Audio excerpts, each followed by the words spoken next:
right, I'm ready to go.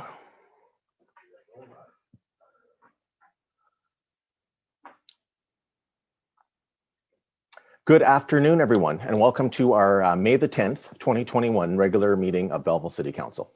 Today, we continue to meet under the circumstances of a provincial declaration of emergency and during a stay-at-home order. As a result, we are meeting electronically and look forward to being together in person again when it is safe to do so. I want to thank our city staff for assisting in the setup of this electronic meeting of Belleville City Council. And I also want to say thank you to members of council for their cooperation and flexibility in meeting under these unusual circumstances as permitted by the provincial government. While we all know the need for cooperation during the best of times, these virtual meetings are difficult and awkward.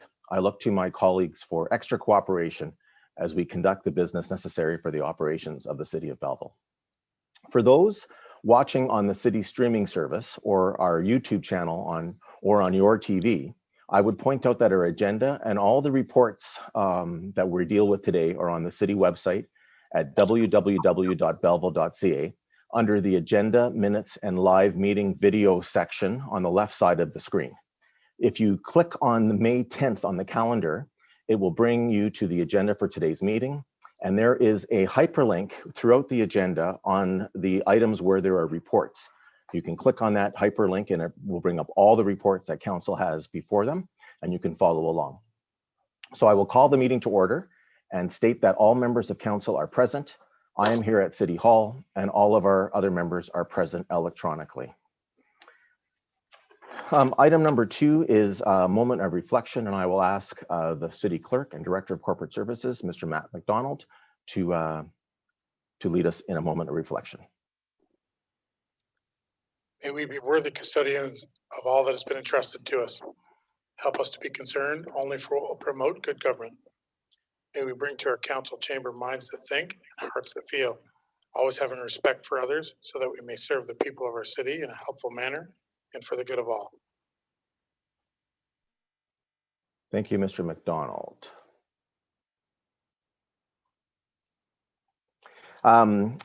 Disclosure of pecuniary interest and general nature thereof. Does anyone have anything they'd like to disclose? Seeing no one, today is not a public meeting, and so we'll move to item number 5, reading and confirmation of the minutes of the regular council meeting of April 26, 2021, and the regular in-camera meeting minutes of April 26, 2021. May I please have a mover and a seconder? Councillor Alsop and Councillor Feeney. Any questions or comments? All in favor? It's carried. There are no deputations today, and so we'll move to item number 7, which is correspondence. And we'll start with a letter from Myers Creek Brewing Company and a resolution that the March 24th, 2021 letter from Myers Creek Brewing Company requesting municipal support and approval for a by the glass manufacturer's limited liquor sales license for the Myers Creek Brewing Company's proposed patio be supported and approved. Can I get this on the floor, please? Moved by Councillor Alsop and Councillor Sanderson. Any questions or discussion on this item? Councillor Thompson. Yes, I presume that the patio, will there be the same regulations with that patio that is the same regulations for the downtown patios? Especially when it comes to the accessibility issues and everything. The outdoor liquor license will be subject to the same provisions that the Ontario Gaming and Liquor Commission provides for all licensed establishments.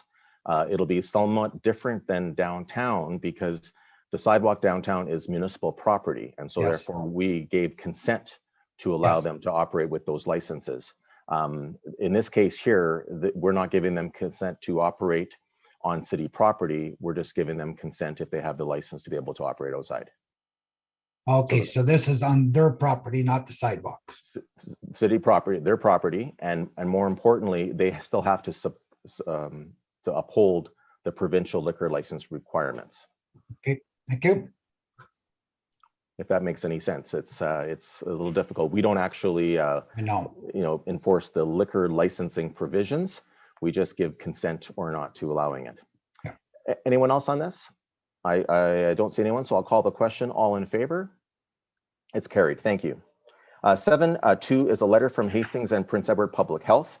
And the resolution is that the April 2021 letter from Hastings Prince Edward Public Health in connection with carrying out the mosquito larviciding activities to prevent or control West Nile virus in our area, if deemed necessary, be supported and approved. May I have a mover and a seconder, please? Councillor Carr and Councillor Feeney. Any questions or discussion on this item? I'll call the question. All in favor? It's carried. Thank you. Item number 7.3 is a letter from the Downtown Belleville Improvement Area, and the resolution is that the April 13th, 2021 letter from the Downtown Belleville Improvement Area confirming the board's support for waiving the provision contained in Schedule 1 of bylaw number 20,006-140, a bylaw to license, regulate, and govern certain businesses that prohibits refreshment vehicles from operating within the downtown business improvement area be approved, and the provision contained in bylaw number 2006-140 be waived for the 116 Bistro food truck for a period ending no later than November 30th, 2021. May I please have a mover and a seconder for this? Councillor Alsap, seconded by Councillor Thompson. Any questions or discussion? And just for the benefit of residents who may be watching, Bistro 116 has an indoor food service area. They had a food truck outdoors last year with outdoor seating, and this is basically to allow them to do that again this year. I will call the question. All in favor? It's carried. And then 7.4, another letter from the Downtown Belleville Improvement Area, and the resolution is that the April 29th, 2021 letter from the Downtown Belleville Improvement Area requesting the city assist with alfresco events from June 1st to August 31st, 2021 by providing a blanket vendor permit for artisans participating in the alfresco artisans market be approved. Before I ask for that motion, can we just also make an amendment to this item? The clerk has asked that that rather than providing a blank vendor permit, that the city will waive vendor fees for artisans participating in the alfresco artisan markets be approved. And the reason for that, colleagues, is because we still want to have to ensure that all health and safety aspects under that permitting process be in place so that we can do inspections and ensure everything is there. We just want to waive the fees that are associated with it. So that amended motion, can I have a mover and a seconder, please? Councillor Feeney and Councillor Thompson. Any questions or comments on this item? I'll call the question. All in favor? It's carried. Thank you. So we'll move to section 8, which is a committee of the whole. And I'm looking for a motion to go into committee of the whole to hear and consider reports, passing of recommendations and resolutions with myself in the chair. May I have a mover and a seconder, please? Councillor Sandison and Councillor McCaw. All in favor? It's carried. Thank you. So we'll deal with 8A, reports. And the agenda shall include under reports items that warrant individual attention from council. Section 8A1 is the City of Belleville Transportation Committee, the Deputy City Clerk's report number DCC-2021-04. And the resolution is that council approve the recommendations of the Transportation Committee for those items outlined in the Deputy City Clerk's report number DCC 2021-04, City of Belleville Transportation Committee. May I have a mover and a seconder? Councillor Thompson and Councillor Alsap. Any discussion on this item? Seeing none, I'll call the Councillor Thompson. Yeah, and maybe just give a brief description of it. It really was concerning some loading zones on the upper part of Front Street downtown that wasn't really being used. And there was some questions from the merchants of trying to switch those to valuable parking spots for regular parking because, and there was discussion of moving them, not moving them. So with the dialogue that we had with the merchants, it was consensus that we just eliminate the loading zones and revert it to parking spots. Okay, thank you. Thank you. Councillor Millette. Thank you, Your Worship. Through you. Still can't hear you, sir. Oh, there you go. I can hear you now. Sorry. Okay. Thank you, Your Worship. Through you to Councillor Thompson and on that question that he just raised, or the clarification. the restaurant in the area, Chilango's, I know on occasion I've seen delivery trucks there for their food delivery. I think it comes in the morning. That's on the west side of the street. There's no issue with commercial parking on that area for that quick morning No. delivery, I guess? No? No, the only place there was an issue was those 2 or 3 spots. We're not sure how many regular spots we're going to get out of it. Was this that loading zone? Never seemed to be used by the delivery trucks.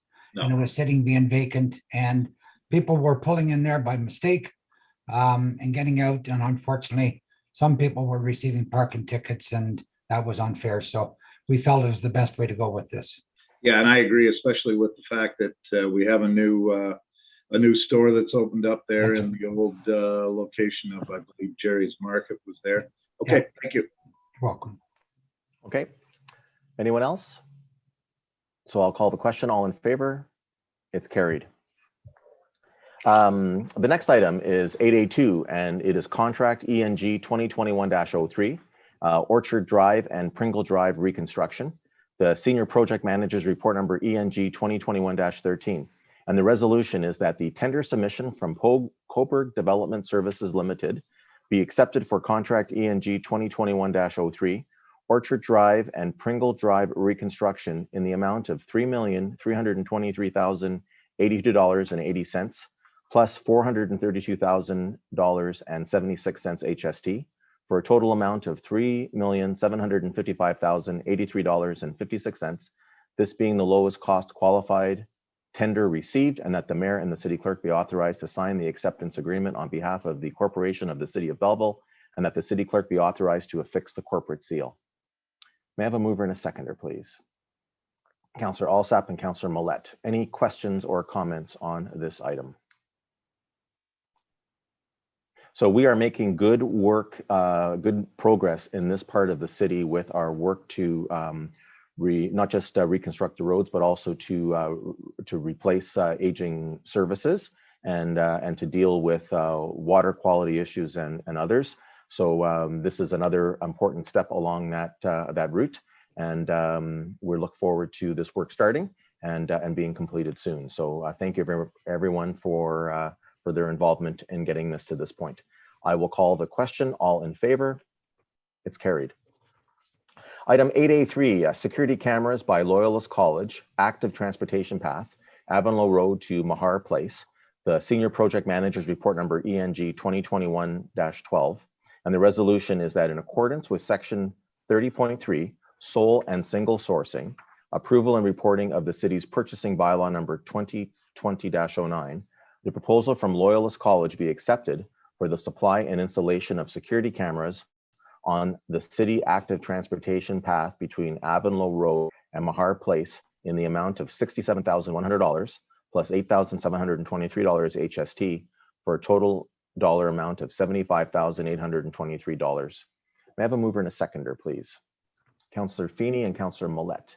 Any questions or comments on this item? Councillor Millette. Thank you, Your Worship. And I guess to Senior Project Manager O'Leary, if she's in on the call. I think it's going to be Director Ashton. Director Ashton, always a pleasure. Thank you for blinking on there. Steve, just a quick question. I noticed that the plan calls for a 450-meter path and bridge leading up to Avonlow Road will be fully lit and monitored by Loyalist College security throughout the surveillance cameras. I'm just wondering a little more detail on the array of the cameras. There'd been some concern about the effectiveness and the of some of the downtown surveillance cameras that we have right now. I'm just wondering how many cameras are going to be installed, and how much. I guess would that entire 450-meter length be covered by these cameras? Okay, so Director Ashton. So we did work with Loyalist College, and we used their specifications, so it'll be under their system. So we did coordinate with them, and Unfortunately, I don't have the total number of cameras, but working with Loyalist, we worked hand in hand. So we're satisfied that it'll provide security and that they're going to be working to monitor it. Okay, yep, thank you. Okay. I didn't know if the you know, there was a portion or if the entire length was going to be, but that's fine. I'll perhaps speak to Ms. O'Leary a little later and we'll get that. Thank you. Councillor Alsap. Thank you, Chair. My question was actually the same as Councillor Millet's. How many cameras are we getting? So I assume that will be incoming. We'll find that out later. Yeah, we can. We'll send it around if you'd like. We'll send around the exact specifications for council, so you can look at all the details later. Thank you. Okay, anyone else on this item? Councillor Feeney. This isn't a question, it's a comment. I think I really support this because I believe it's an important safety feature and it is going to be monitored by professional security people. So I think we should support it. All right, thank you. Anyone else?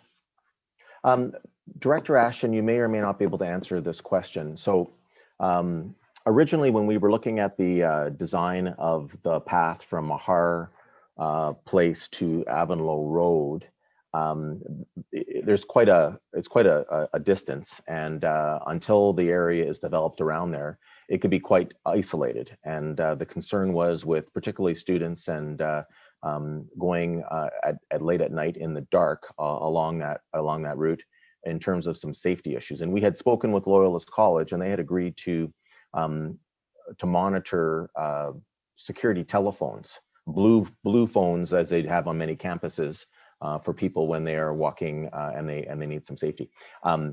That project we wired, and we spent some money to wire along the length of the city's path. Are the cameras replacing the blue box, blue phones concept, or will they be augmenting the telephone system, both of which will be monitored by the security guards at Loyalist College? Yeah, so I think the conduit was installed to hardwire the security cameras, and they would be used in conjunction with the phones. Yeah. Yeah, I had an occasion with my wife to ride our bicycles from Mahar Place to Avonlow Road, and it is a beautiful, beautiful, peaceful, green area. We're very, very impressed with not just the workmanship of the path, but the lights and the benches along the way, and seeing families already using it. It is terrific, but it is quite a ways away from the street lights of Avondale Road and those areas. So you know, I'm really pleased that we're taking some steps to provide some security for that area. You know, it would be so tragic if anything were to happen. So and we appreciate the work that Loyalist College being willing to cooperate with us. I see the bridge on the west side of the creek is being completed, and so they still have to do the bridge on the east side of the creek, which is right on Avonlow Road. But it is in great shape, and we are probably going to have to look at some type of crossing device in the future, because I do expect this to be a very, very popular route for folks, and it's been a long time coming. So this is an important step in terms of making sure it's safe. And again, I want to thank all staff for working on this. I will call the question. All in favor? It's carried. Thank you. Item 8A4, additions to the 2021 capital budget, parks projects. It is a general manager, transportation and operations services report number GMTOS 2021-11. And the resolution is that pursuant to the general manager of transportation and operations services report number GMTOS 2021-11, additions to the 2021 capital budget parks projects, the 2021 capital budget be amended by deleting capital project 2021-1.058, the Parks and Rec Master Plan in the amount of $375,000 funded from taxation, and that the 2021 capital budget be amended the amount of $300,000 by adding the Bayshore Trail East Extension Project funded from taxation, and that the 2021 capital budget be further amended in the amount of $35,000 by adding the Kenneth Mills Trail Extension Project funded from taxation, and that the 2021 capital budget be further amended in the amount of $40,000 by adding the improvements to Hillcrest Park project funded from taxation. Mover and a seconder, please. Councillor Feeney and Councillor Millette. Any questions or discussion on this item? Councillor Thompson. So we're going to fund this from taxation. So what will that do to our taxation for 2021 as far as the taxpayer? Is that part of their budget? So do we change our taxation? We've already funded $375,000 in taxation in that budget, Councillor Thompson. What they're doing now is they're reallocating those previous funds towards these specific projects now that we have more information on it, and so that we can proceed with them. I'm not sure, Director Hines, if you want to add anything to that, but I think I got it right in terms of the description of what we're doing. Okay, she's nodding her head, so I must be on the right track. So that's good. Okay, anyone else for questions or comments on this? Councillor Sanderson. Yeah, thank you, Your Worship. So certainly totally support these projects. My question really is this: where are we at on the Parks and Rec Master Plan? And I think it was initially said that it would come forward in June. So this is a little premature in that we're sort of going to proceed with these projects in advance of the plan, but I have no issue with that. I just more curious as to when council will see that plan. Yeah, you may remember, Councillor Sanderson, when Mr. Hack made his presentation about the Parks and Recreation Master Plan and the schedule. I asked a question if we could proceed with parts of it prior to the entire plan being completed. And he felt that there were a number of projects that we could, including these specific ones. And so we're able to deal with that. We're still waiting for the final report to come, which will help guide us in the future. But these projects are very consistent with some of the things that we know are going to be priorities moving forward. Okay, thank you. Yeah. Anyone else on this? Councillor Millette. Thank you, Your Worship. And is Mr. Through you to Mr. Reed, as Mr. Yep. Manager, or sorry, Director Reed here. Hi, Joe.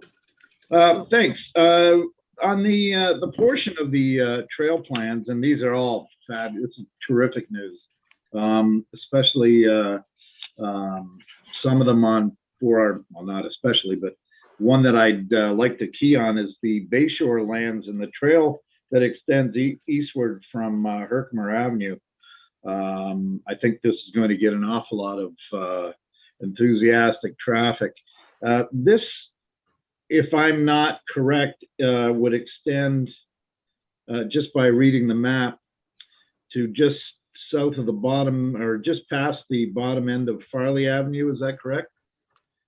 Through the chair to all of council, yes, it would extend and loop just past Farley Avenue. We've always owned the land on the, I guess it'd be the east side of Farley Avenue, south of the tracks, and then just recently we've acquired the portion on the west side of Farley. But we're gonna loop around, do a little creek crossing, and then bring it back to the trail to head back to Herkimer for the time being. Okay, yes, and that's where my next point was leading. This will eventually, I'm to understand, link up with a furtherance of the trail. Will it hopefully to the east and across the bottom end of the Bakelite lands, as it's known? Yeah, it's currently it is private property, and is being aggressively talks have been about developing it. So this might be catalyst to help that in the future. Yeah, and I think there are good indications, if I hear correctly from those developers, that they're very much, I don't want to speak for them, but they're very much enthusiastic about whatever plans we do have for a portion of the Bayshore along there to remain in its natural state. So it's all good news. Thank you. All right, anyone else on this item? General Manager Reed, I wonder if I could ask a question regarding The Bayshore Trail East Extension Project. So the Bayshore Trail now goes to the foot of Herkimer at the Herkimer boat launch. And there is a lane east of Herkimer that goes a few hundred feet, and then it connects to where the trail will go on. Will that area be paved from Herkimer? I know that, I should back up a second. My understanding is that we are going to proceed this year with the reconstruction of Herkimer south from Dundas Street, which has been a project on the books for a long time. And we've had to deal with CP Rail to deal with that crossing, and we will be doing it soon this year. Would that project include, or this project include, paving from Herkimer to where the trail is going to start east of there?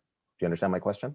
Yeah, through the chair to the mayor, we would work with engineering services to determine what is within the road allowance and what is not, and we'd make sure that there's a paved connection between where the new trail starts and where the old one ends through the crossing. Do you know if that's included in the funding that was being requested? Well, the funding that we've got allocated, that 300,000, should get that paved. Yes. Okay, good, thank you. And then the second question, with respect to the Caniff Mills Trail extension. So currently, just south, or I guess it would be just straight east of the proposed dog park at Maitland and Farnham Drive, there is a trail that goes along the Moira River. It's gravel, and we are proposing to extend that trail farther. I'm sorry, I don't have the right direction. I think maybe north or further east, depending on how it goes there. I'm getting a little confused in that area. We're proposing to extend it to where the playground area is, and that will continue to be a gravel path, correct?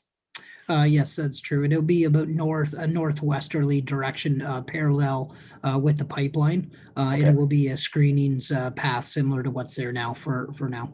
Great, thank you. And currently it's not lit there, and we're not proposing to light it now either, right? Not as part of this project. Okay. And when this is done, it will all connect with the dog park that we're constructing at Maitland and Farnham Road. Yes, it will. Okay, so that's great. It's good to see that, and of course it's good to see further progress on the Hillcrest Park project. So thank you very much for that. Anyone else have any questions or comments? Seeing none, I'll call the question. All in favor? It's carried. Congratulations, colleagues. I do believe this is the first extension of the Bayshore Trail in 21 years. So that really is great to see that progress. We're going to move now to 8B, which is consent items, where council may adopt consent items by one motion, but prior to consideration of such motion, members may request that specific items be removed from consideration under such motion, and council shall consider such items individually. So I will go around the table on my screen, and I will start with Councillor Kelly. Anything you'd like to pull from 8B? No, thank you. Great. Councillor McCaw. No, thank you. Councillor Carr. 8B5, please. 8B5. Thank you. Councillor Millette. No. Councillor Feeney. No. Councillor Thompson. 8B4. Okay. Councillor Alsop. No, thank you. Councillor Sanderson. 8B4. Okay. So the resolution then is that the following agenda items be approved with the exception of items 8B4 and 8B5. May I get a motion, please, for that? Moved by Councillor Alsop and seconded by Councillor Millette. All in favor, it's carried. 8B4 is the Quinte Humane Society contract renewal. It is the Chief Building Official's report number CBO 2021-01. And the resolution is that a bylaw to approve and authorize an agreement dated the 10th day of May 2021 with the Quinte Humane Society for Humane Services be prepared for council's consideration. It's moved by Councillor Thompson and seconded by Councillor Sanderson. Councillor Thompson, you raised this first, so I'll go to you first. Thank you very much. I see it broke down here that we're going to give them a 3% increase, which I could absolutely no problem with getting them a 3% increase. My question is, how does it work out, the fee that we give them? Is it based on population? Can I get sort of description of how they come up with that figure? Good. I think Director Ashton, are you going to handle that item? Okay, so we do have a fee established, a yearly fee, and we traditionally it's been 3% increase every year. So that's every time it comes up for renewal. That's the number that gets used as their cost increase. My question is, how do we come up with the like 38.89? Is that I know we give a 3% increase, but how is that initial figure established? Like, is it a flat fee? The number of dogs or cats we have there? Or how is I think it's I believe it's a flat fee, and I think it's the same or similar for Quinte West and as well. So, and is Quinte West the same fee then, Mr. Ashton? I saw those numbers about a week ago, and I want to say yes, but I would have to double check if you're sort of asking me without that information in front of me. But I believe it's similar from what my understanding. So, and without having the, this would have been a good question to ask when they came looking for the grant, was who all contributes to the animal shelter here, Humane Society, in municipality wise? I do not know all the municipalities that contribute to it. I know that we contract them out specifically for our own requirements for services. So what is the requirements that we require from them, or what do they give us? I'm just trying to establish because this will come up next year and whether we want to give them a bigger increase or not, but what services do they provide to us? Okay, so this contract is actually for 5 years, and they provide such things as, well, obviously calls for pets. I think in this contract, I believe that last year our CBO increased for cat calls, I believe in the rural areas. Some expenses are additional expenses. So if they do find an animal that is beyond, that has to be put down, that's an additional cost, for example. Those sorts of things. So yeah, so basically responding to calls, that sort of idea. Okay, thank you. Yeah. Anyone else on this item? Councillor Sanderson. Yeah, thank you, Your Worship, and certainly excellent question from Councillor Thompson. I had the opportunity actually this morning to do just a very quick bit of research on it. And the contract that's established with the Quinte Humane Society for the services they provide historically has just been increased 3%. And so that's how this report was put forward. And I did talk to CBO Forstall, and he confirmed that it was just historical and that he had actually sent out the proposal to the Quinte Humane Society. It wasn't something that they had requested specifically. And so that's how we got to the point we're at. But in 2020, there were 284 animals brought into care at the Humane Society just in Belleville alone.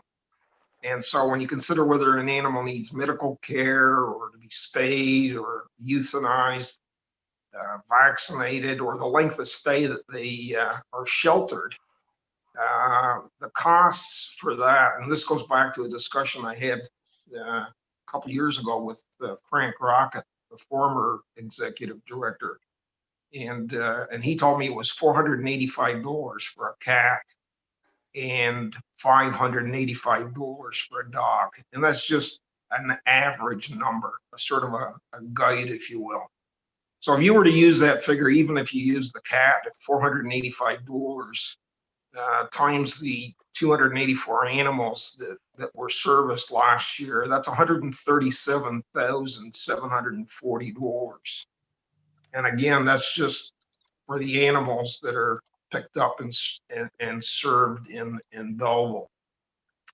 So the proposal with the $39.89 a month equates to $46,688 annually, which means based on 2020 activity, we're paying about a third in terms of the services we receive versus what we're paying. So for the Humane Society, fundraising is sort of a very critical element of that. But when you look at what we're paying versus the service we receive, I think we need to somehow close that gap a little bit. Maybe not all the way, but we need to close it a little bit. And so I'd like to see, and I don't know what the mechanics are in terms of the process, but I'd like to see us at least pay for 50% of that cost in 2021, which means that we would, instead of $38.89 a month, we'd pay $6,000 a month or $72,000 for the year. So that is what I sort of been wrestling with, and certainly would welcome any input or suggestions in terms of whether we could do that for 1 year rather than a 5-year contract. Then in 2021, use that time to better define the actual costs versus how much we're funding, so that we can come up with a bit of a more accurate number. I really do not feel that by giving them 3% a year, we're doing them any favors. I don't believe that we're paying for the services that we receive. And in doing so, we're just incrementing their deficit to their operation. So yeah.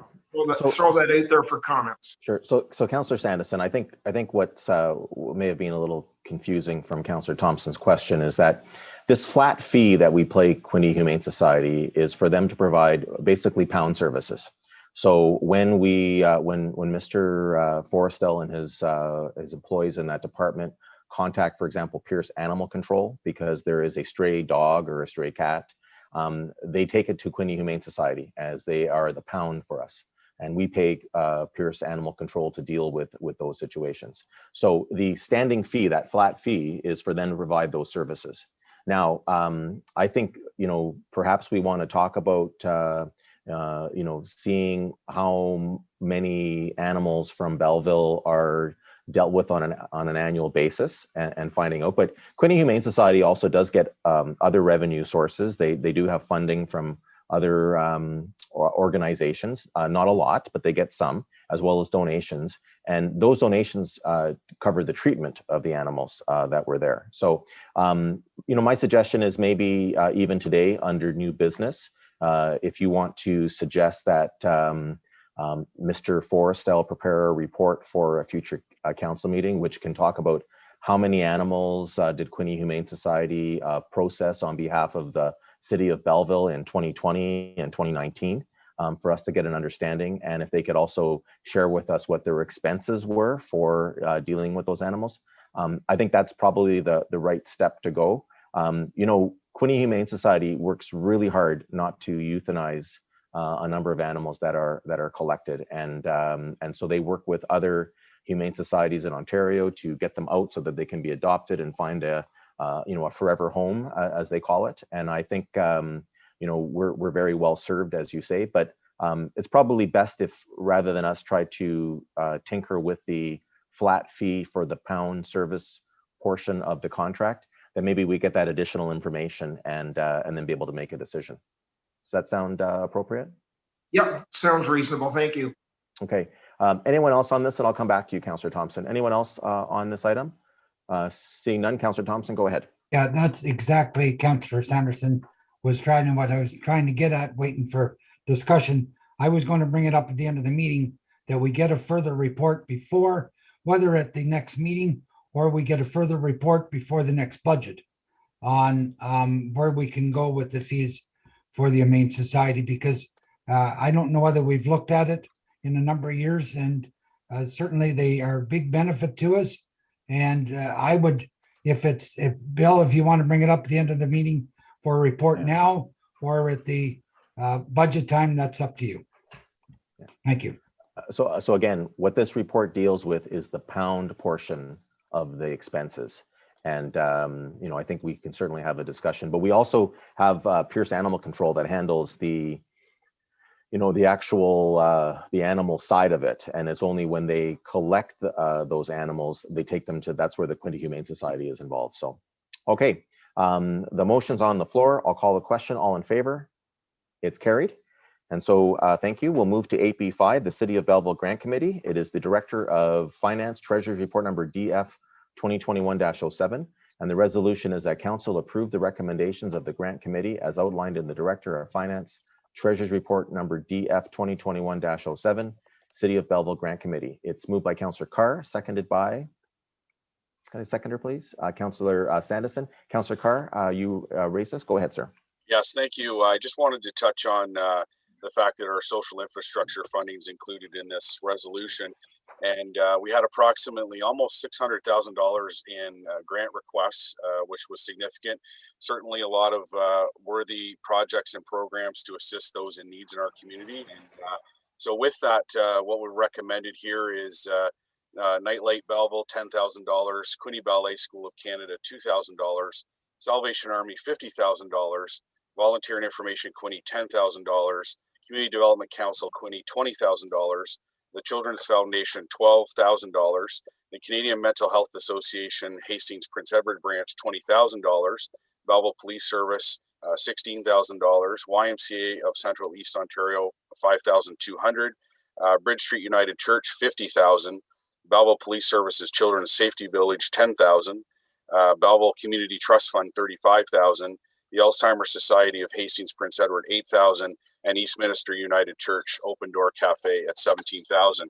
And certainly a lot of those projects touch on the vulnerable in our community. The amount of food programs, and the grant committee received a bunch of final reports from the previous year.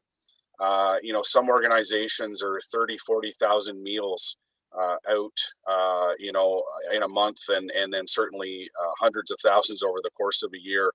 Which is phenomenal. It speaks to the need, but it also speaks to the dedication of these many organizations and churches that are there, that are filling that gap. And when the social infrastructure money came in, it was with the thought of trying to find ways to fill that gap for these organizations that go around looking hard for fundraising dollars to make their programs work. And to see some of the year-end reports and the number of individuals who've been touched by their programs is certainly excellent. And the fact that the City of Belleville can contribute to that, I think is certainly a worthy cause. So thank you. Great, thank you. Anyone else on this item? Councillor Kelly. Through you, Your Worship, just a question for the Grant Committee Chair. It's public knowledge, those who were denied, we have people watching today. Can you kind of just give the process to with the application to the chair of that grant committee, and just what are some of the things that would make an application be denied? Just the whole process for everyone. Councillor Carr. Okay, thank you. So, like we said, we had approximately $600,000 worth of requests. We had, I think, and the treasurer will certainly correct me, but I think we had $363,000 to allocate. And as we look through these, we certainly looked at those that were providing some type of meal service, because that seems to be one of the biggest needs. So if you see the theme there, certainly on a lot of meal service. The Community Development Council does a lot in terms of a food program. So there's a heavy focus on food provision in one way or another, or as well as support programs for those in need. So when you look at Nightlight Belleville, for example, and again, COVID certainly puts a wrinkle in this, but it's a drop-in center It provides people with an opportunity to come in, connect with people, gain support. So when we looked at those, they all kind of had that same theme. There's others there that were looking, that were denied. They were looking for significant infrastructure money for programs. And so if you look at what's there, a lot of it is service delivery out the door, providing meal or support or referral service for those in need. But it is, I'll be honest with you, it's a difficult time when we come to that portion of our agenda, when we see so many worthy applicants and then trying to make it work. And as you can see, some of the programs we're recommending full funding as per their request. And again, very much a meal support, shelter support type programs. And so that's where our focus was. Okay. Yeah, there was $295,200 available this year for the grant committee to make recommendations on. And that's because we've already have multi-year commitments to organizations like the Quinte Humane Society, the Grace Inn, Hospice Quinte, and others that we have made contributions. You know, the important thing about this year is that because of some of the restart funding from the federal and provincial governments, we were actually able to maintain the 2009 funding allocations that we had when the casino was open. You know, in 2020, the Shorelines Casino was closed, and therefore our revenues dropped. And had we had only those funds available this year, we would have had to say no to many, many more. But as Councillor Carr said, you know, in some cases, there were applications for organizations to receive money, and then they would distribute it to organizations. You know, we felt that was not in a year like we're dealing with appropriate, nor did we really want to fund staff positions, because it puts us in a position where next year we may have to continue to staff them or to fund them in order for them to continue. So, you know, again, $295,200 in addition to those multi-year commitments. That's a lot of money doing a lot of really, really good work in our city, helping organizations that are dealing with what we call our vulnerable sector. And that's what the Social Infrastructure Fund was there. And I'm very, very proud of the fact that in spite of all the negative impacts of COVID on city finances, that we've been able to maintain this at 100% funding. With that, I will call the question. All in favor? And it's carried. Thank you. So now we'll move to 8C, Council Information Matters. And Council may adopt consent items by one motion, but prior to consideration of such motion, members may request that specific items be removed from consideration under such motion, and Council shall consider such items individually. So I'll go the other way around. Start with Councillor Sandison. No, thank you. Councillor Alsop. No, thank you. Councillor Carr. Yes, I'll go with 8C2. Right. And 8C3. Sorry, do we do that next? No, you can do all three of them, yeah. 8C3A, H, and J, please.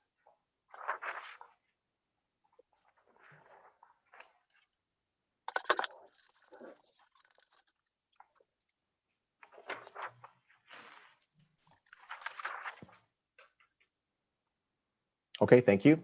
Councillor Millette. 8C3 sub B, please. B, thank you. Yes. Yep. Councillor Thompson. No, thank you. Councillor McCaw. Yes, thank you. AC3E. B as in Bob? E is an elephant. E, okay, thank you. Great, thank you. Councillor Feeney. No, thank you. Councillor Kelly. And then if I can ask, I would like to pull 8C3K, please. So the motion is that the following agenda items be received, save, and accept 8C2, 8C3A, B, H, J, and K, as well as E. Can I get a mover and a seconder for that, please? Councillor Carr and Councillor McCaw, all in favor, it's carried. Let's go to 8C2, which is the building section month-end report for the period of April 2021. Councillor Carr, you wanted to discuss that. Yeah, so I'll move to receive it. Okay. Moved by Councillor Carr, seconded by Councillor Sanderson. Go ahead, Councillor Carr. Thank you. And just wanted to point out that from 2020 to 2021, we've seen a doubling of construction value in the first quarter of 2021, which is just promising to see after a very difficult year that investors are looking at, and certainly there's residential component, but some industrial and some commercial there as well, demonstrates that there's certainly some growth on the horizon. So that's a good trend to see. Thank you. Thank you. Anyone else on this? All right, all in favor of receiving it? Carried, thank you. 8C3A, which is a request for municipality prior to tabling request to endorse the ministerial zoning order, MZO, and that they notify the Conservation Authority and provide copies of any request for an MZO. And further, the municipality requests the Conservation Authority delineate extent of regulated land such that any development project can be directed outside of regulated features. And this is contained in the April 29th, 2021 letter from Quinte Conservation. And so the motion is that we support that letter, and it's moved by Councillor Carr and seconded by Councillor Millette. Councillor Carr, you had raised this issue first. Yes, thank you. This has been discussed at Quinte Conservation Board, of which Councillor Millette, Councillor Kelly, and myself are members. And basically what it's asking for, as you explained, was just that prior to any endorsement of ministerial zoning order applications, that the Conservation Act allow for notification for to the Conservation Authority, provide a request to the authority. So it just gives the authority to have some input and some opportunity to review. And certainly conservation authorities from Ontario are making this request to the government, and it was brought up at a recent board meeting. And so I thought I would seek council support here today. Thank you. Thank you. Anyone else on this item? I'll call the question. All in favor? It's carried. Thank you. 8C2B, to request Health Canada require Cannabis Act licenses and registrations for designated growers conform with local zoning and control bylaws to ensure that local authorities are given notification of any license issuance or change, dedicated communication with local governments and police services to provide lawful authority to police agencies to lay charges, and provide enforcement support and guidance to municipalities for dealing with cannabis land use complaints. It is the March 23rd, 2023 resolution from the town of Mono. Councillor Millette is moving support, and Councillor, another seconder, Councillor Kelly is seconding it. Councillor Millette, go ahead. Thank you, Your Worship. And this is not the first time I've spoken on this issue in support of other municipalities. And clearly, as they come up, we see these resolutions circulated, and we're hoping that somewhere down the line, the minister, the Honourable Minister Haidu, here's the plea. The crux of the matter is that while we have no objection to the lawful growing of marijuana under Health Canada regulations and licenses, the reality of the matter is that too many of these licenses are being abused, and too many of the operations that are being established to fill these licenses they're not answerable to any municipality where they crop up. So one only has to look to our neighbors in Quinte West to see the issues they're having there. But by the grace of God, we haven't had a major issue here yet. But it's a matter of time, I would say, that we're going to have operations that are going to come in. They don't have to notify our city staff. They don't require, or they don't seem to require building regulations. They have all manner of issue for water and clean air. So this is a very important. There, Councillor. Was that me? Yeah. Did my mic go off? But anyway, I would ask my fellow councillors to support the town of Mono as just yet another municipality that's struggling with this issue. And again, hopefully Health Canada is looking at putting more stringent regulations in place to make these operations more answerable to the municipalities where they establish themselves. Anyone else on this item? Yeah, Councillor Millette, last year MP Neil Ellis convened a meeting with Warden Phillips and Mayor Harrison from Cooney West, myself, and I believe Mayor Ferguson from Prince Edward County to talk about this issue and with Health Canada staff. And it was interesting because they were pretty oblivious to the problems of this. And they kept saying, well, you know, you have all these rules for commercial growers, and this was clearly an oversight. So I know Mr. Ellis is working at trying to backfill that. You know, we hope that they're successful because, again, this is not what I think was intended by the legislation originally. So, okay, I'll call the question. All in favor? It's carried. Thank you. 8C2E, urge the provincial government to require Ontario employers to provide no less than 5 paid sick days annually to workers. It is the April 2021 resolution from the City of Cambridge, and it'll be moved by Councillor McCaw, seconded by Councillor Feeney. Councillor McCaw, you had raised this issue. Go ahead, ma'am. Yes, thank you through you. I mean, I know this has been a hot topic provincially, and it's quite easy to pass on to employers, but I can't certainly support this. I mean, we all know that many small businesses are barely able to survive now, let alone a requirement for business owners to pay for paid sick days. So I certainly can't support it. It's been paralyzing, as some know, and many of us in the business world know this.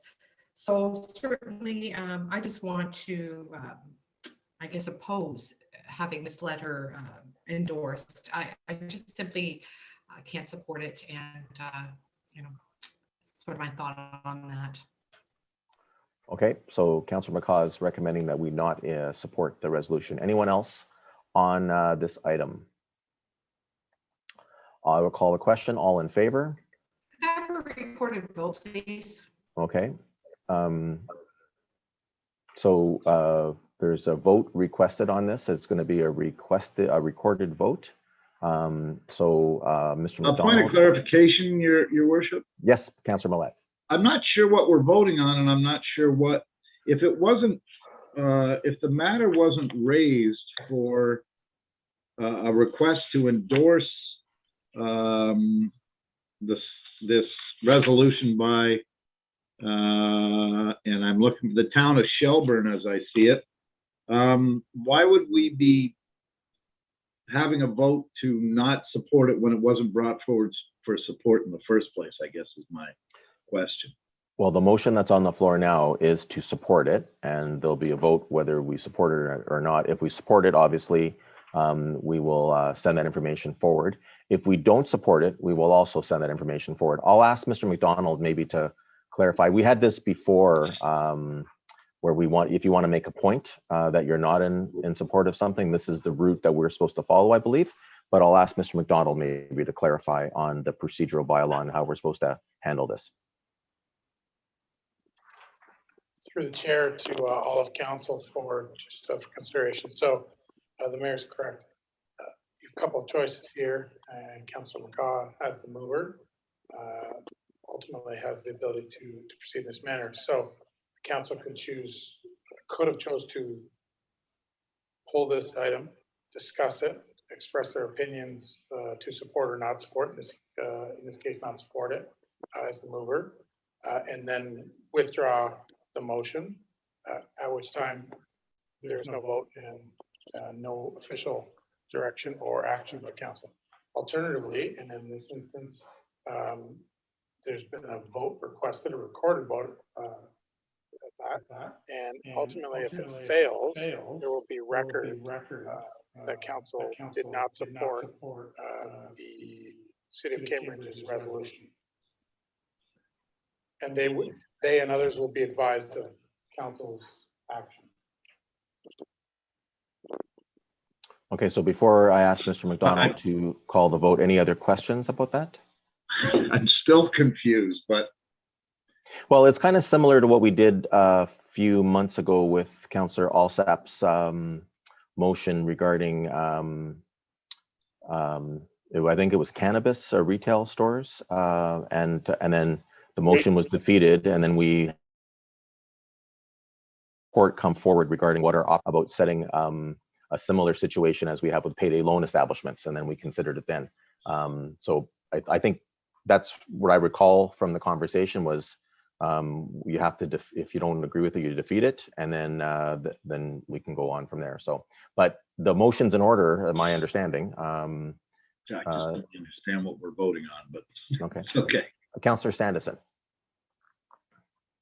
Yeah, if I could just ask that the clerk, city clerk, read the motion.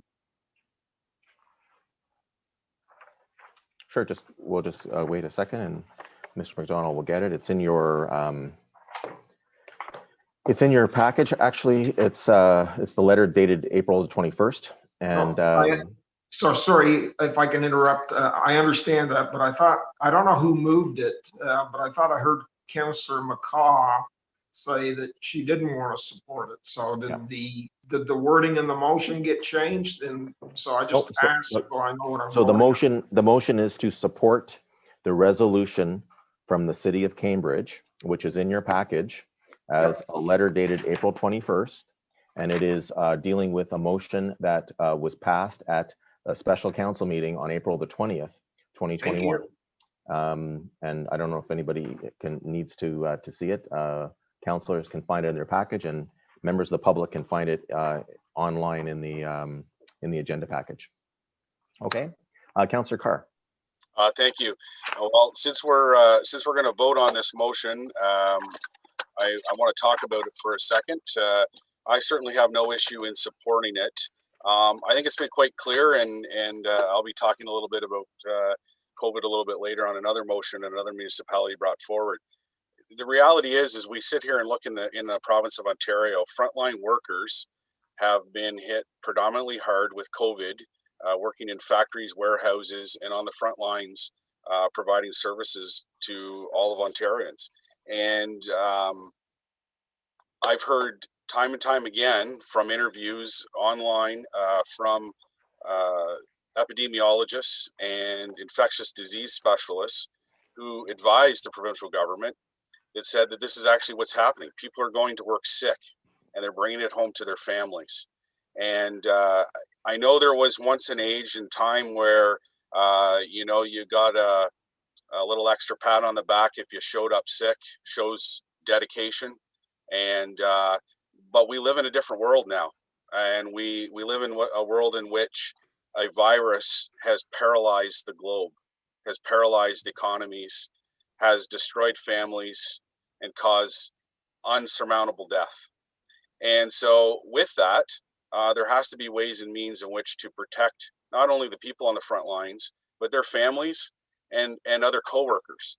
And as I've heard time and time again on the news, these epidemiologists and infectious disease specialists have said, it's these frontline workers, and they're coming to work sick, and then they're going home and coming back. And that's why we have the issue we have in the province of Ontario. That's why our vaccines at 50% have been targeted into these hotspots, is to put that fire out in order for us to get back to normalcy from an economic point of view and just from a civilization point of view in terms of interacting with each other, debating issues in public side by side versus what we are doing here. And I recognize that somehow that can be a burden on small businesses. I'm not losing sight of that. You know, the province has provided 3 days of paid leave. The biggest issue, and the federal government has a program as well, but the employee has to apply. And, I've never had COVID, but I know when I'm sick and under the weather, the last thing I want to do is fill out forms and make an application. And I can't imagine being put in a position where, you're working for such a small wage. You have to go to work to put food on the table to support your family. And if that income stops, then your rent is in jeopardy. The groceries are in jeopardy. Kids maybe are not eating 3 meals a day, they're eating 2. or they're asking for meals in a meal program because mom and dad just can't put enough in the lunch pail. That's the reality that faces our communities day in and day out. And so through this, I would agree that sick days protects not only the employee, but it protects the employer and all the other workers that work within that business. And there's a cost, but I would beg to say is what is the cost of businesses right now with sick employees out and hotspots throughout the province that have got us to a point where we're locked down and businesses cannot function like they normally do. And so this has certainly raised a particular issue that needs to be addressed. And I think, you know, the 3 days the province provided is good. 5 would be even better. We all know that COVID's, you know, got a period of time where you have to quarantine for 14. I just couldn't imagine not working and not knowing where that next paycheck was coming from. And I don't think many of us can put ourselves there. And but I have no issue supporting this for that frontline worker that's working in the food terminal, that's making sure that the grocery trucks get filled so that when we walk in or line up at our grocery store, there's food there that we can take home to our families. And I think that that's not an unreasonable request. It's to support them through this. And so I have no objections whatsoever to endorsing this resolution. Thank you. Thank you. Councillor Sanderson. Thank you, Your Worship.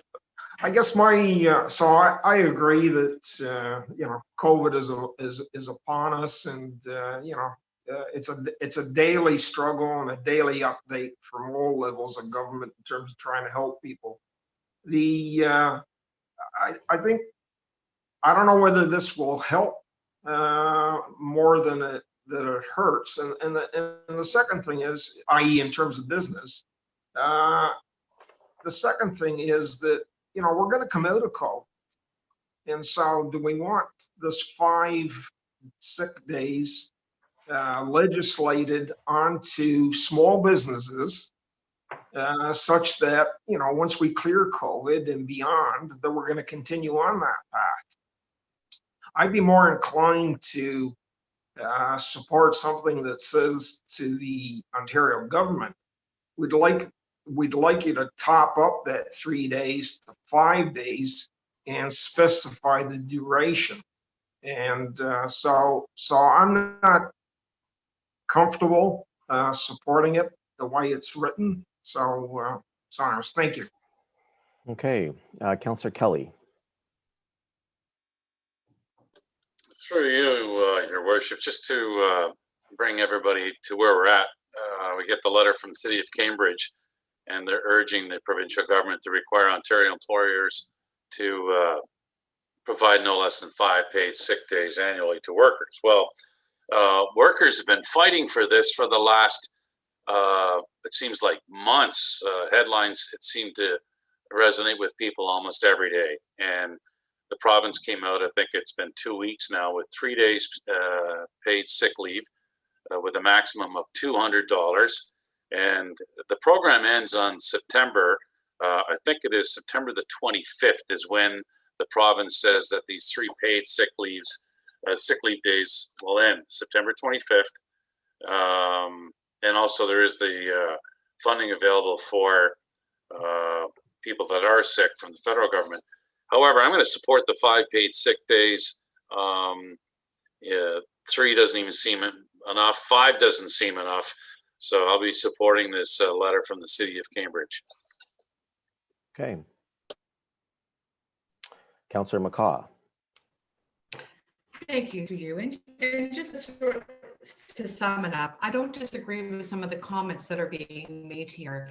And it's easy for someone I know who is a public servant to understand and walk in the shoes of a business owner.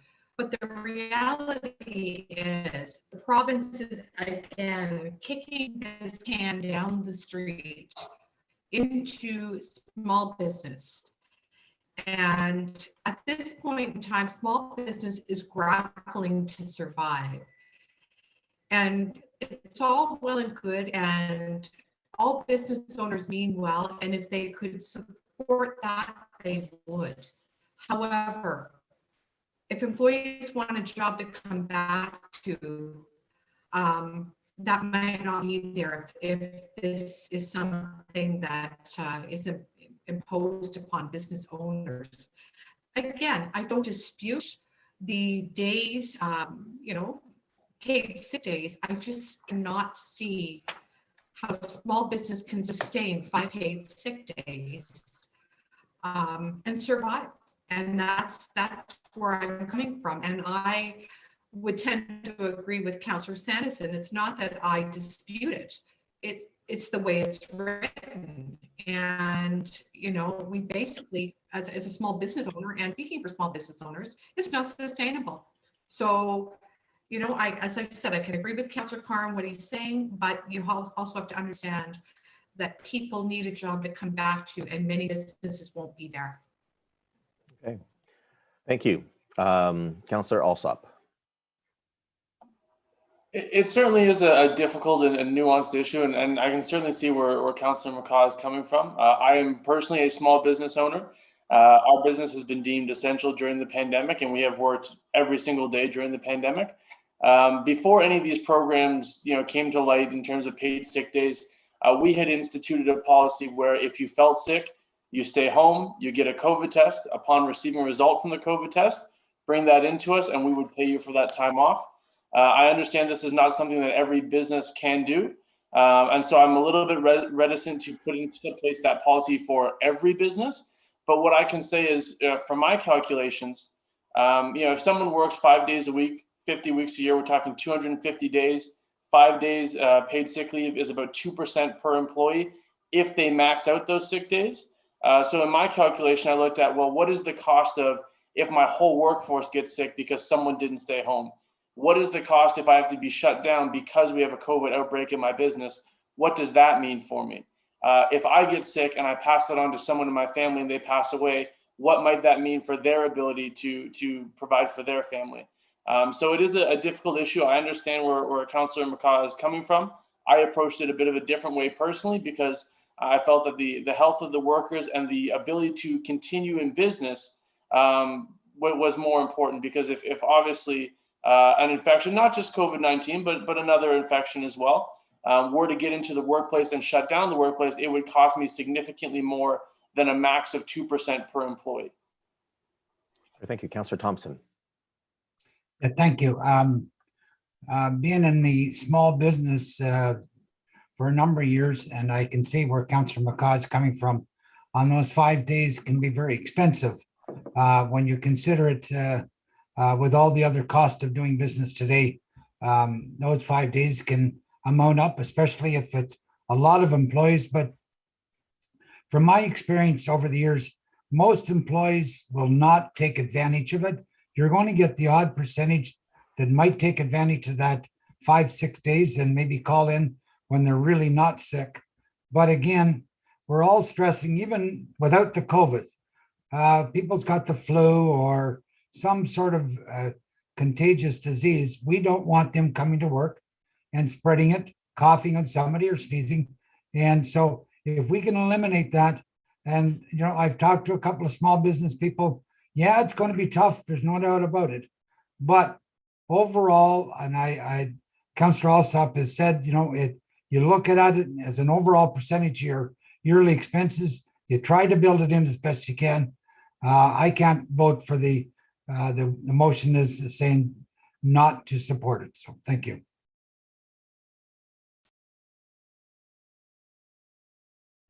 I'm sorry, Councillor Feeney. I'm here, thank you. I'm of the same line of Councillor Alsop and Thompson and Carr. It's just far too dangerous, and it could have longer term negative benefits to the businesses. It's hard, everything's hard. But I think that the safety of the employees as well as the employers has to come first. All right, thank you. Mr. McDonald, when you're ready, you can call the vote.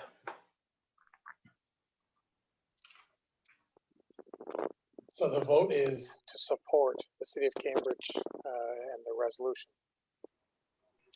The motion is to what? Support the City of Cambridge's motion.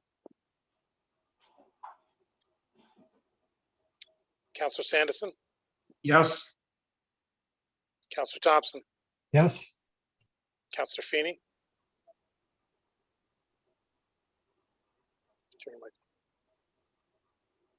Clarification before I vote. By saying no, that means that I just supported what I said, that I No. think, no, I think I'm going to say yes. Yes. Counselor Alsop, Yes. Counselor Carr, Yes. Counselor Kelly, Yes. Counselor Millette, Yes. Counselor McCaw, No. Mayor Panchak. Yes. Motion carries. Okay, thank you. So we'll now move to 8C2H, request the province of Ontario withdraw its prohibition on golfing and any other outdoor recreational activities. It is the April 27th, 2021 resolution from the city of Brantford.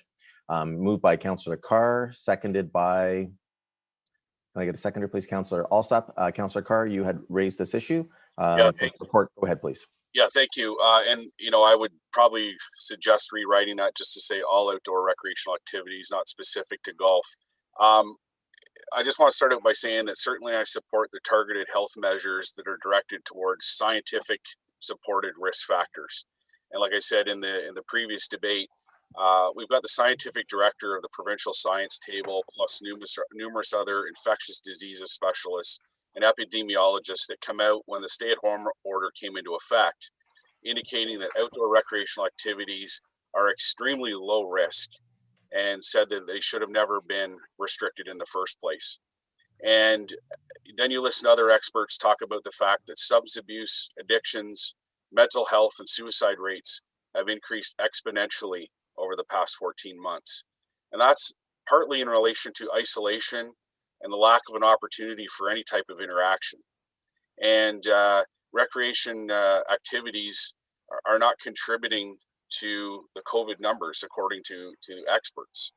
And so I think, you know, when you look at this, the restriction goes a little far. I know the province was concerned about mobility, and we heard that when the stay-at-home order came into effect. But as was pointed out last week, or last meeting, the excellent work that our local Hastings Prince Edward Public Health continues to do. And when you look at contact tracing, as the mayor pointed out, at 100%, and containing any issues that are occurring, that shows success. The city of Toronto has been stumbling along at 40% contact tracing, and their numbers on those principles that should have been in place a year ago are the reason why there continues to be flare-ups. And even when there was mobility across the province, our medical officer of health instituted a Section 22 order, which made that all businesses had to check and verify that the resident actually resided within the health region or in a similar risk health region. And we seem to be partnered up with KFL&A in terms of allowing some mobility between the two health regions. And so, you know, as you see the spring weather come on, our numbers are coming down. If you look at our numbers, even locally, it's close contact is where the problem's occurring. And you know, you can go into a greenery or a lawn care facility, or I'm lost for words on it. Buy your flowers. Garden center. Yeah, garden center. There you go. It'd be shoulder to shoulder. You got a mask on and buy all your flowers and your trees. But you can't be opposite ends of a court playing pickleball or tennis, or you can't walk on hundreds of acres of open land with a set of golf clubs strapped to your back. And given how dark our winter was in terms of being locked down, being limited, and as we go into spring, you know, you look at the United States and what a sight to see when there's a endless supply of vaccines for the population. You know, I watched a ball game the other day, and the crowds are starting to come back. You know, so we've got a ways to go, but to get us to that finish line on this marathon, we need to have ways and means for our residents to get outside, to recreate, and to have time where they're not confined to their home. The province was quick to jump on playgrounds. And I would argue that kids playing on a playground with the inability to do the health measures that we adults should be doing is not a problem, then I can't see how that would be a problem for recreation facilities. So I would hope the council could support that, and hopefully the province can take a look at it. I've read a report in the Toronto Star. One reporter's actually got word that there's rumblings of an extended stay-at-home order to June 2nd now. And if that's the case, we're moving into a long spring with not a lot of recreation activities for folks to do. So I would hope the council could support this. Thank you. Thank you. Anyone else on this item? So, you know, I'm gonna support it as well. You know, it's interesting. I think when it comes to golfing, I heard some statistics from the National Golf Association that that this is not for the wealthy or the elites of society. That only 8% of active golfers belong to a club. So they have a membership or they belong to a private golf club. 92% of them are just people that go out and pay their fees and golf, and they get their exercise, they get fresh air, and it's been healthy. So, you know, we've often heard the stat that Ontario is now the only jurisdiction in all of North America that is prohibiting golf activity. The only jurisdiction in all of North America. And so when you take a look at areas that have higher rates of community spread, they're permitting it. They recognize the health benefits. It's, you know, people aren't getting COVID because they're at a golf course or they're in a conservation area or they're playing pickleball, as Councillor Carr said, or playing some outdoor sports. They're getting it through close contact. They're getting it by visiting people they shouldn't be visiting, eating around a table with their masks off in someone's dining room. Because they decided to go and spend Mother's Day with someone outside of their area and have put it all at risk. It's not the folks that are outside walking golf courses that are that situation. So certainly I will support the resolution, and the city of Brantford should be commended for bringing this forward. I'll call the question. All in favor? It's carried. Thank you. 8C2J. Request that the federal government adopt 988, a national 3-digit suicide and crisis hotline number, and that is from the municipality of Calvin with their April 27, 2021 resolution. It's moved by Councillor Carr, seconded by Councillor Millette. Councillor Carr, you had raised this item. Go ahead, sir. Yes, thank you. I think this is the most resolutions I've ever seen from other municipalities show up on our agenda. And certainly the most that I've ever talked in this section, so I apologize.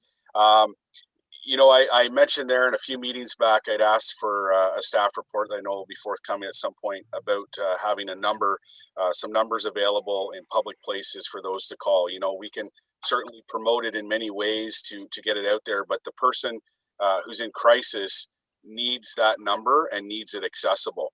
And so, you know, if the federal government were to actually put this through, and we were then able to have signs available everywhere promoting this 3-digit number, it would make it much, much easier for people to get the need.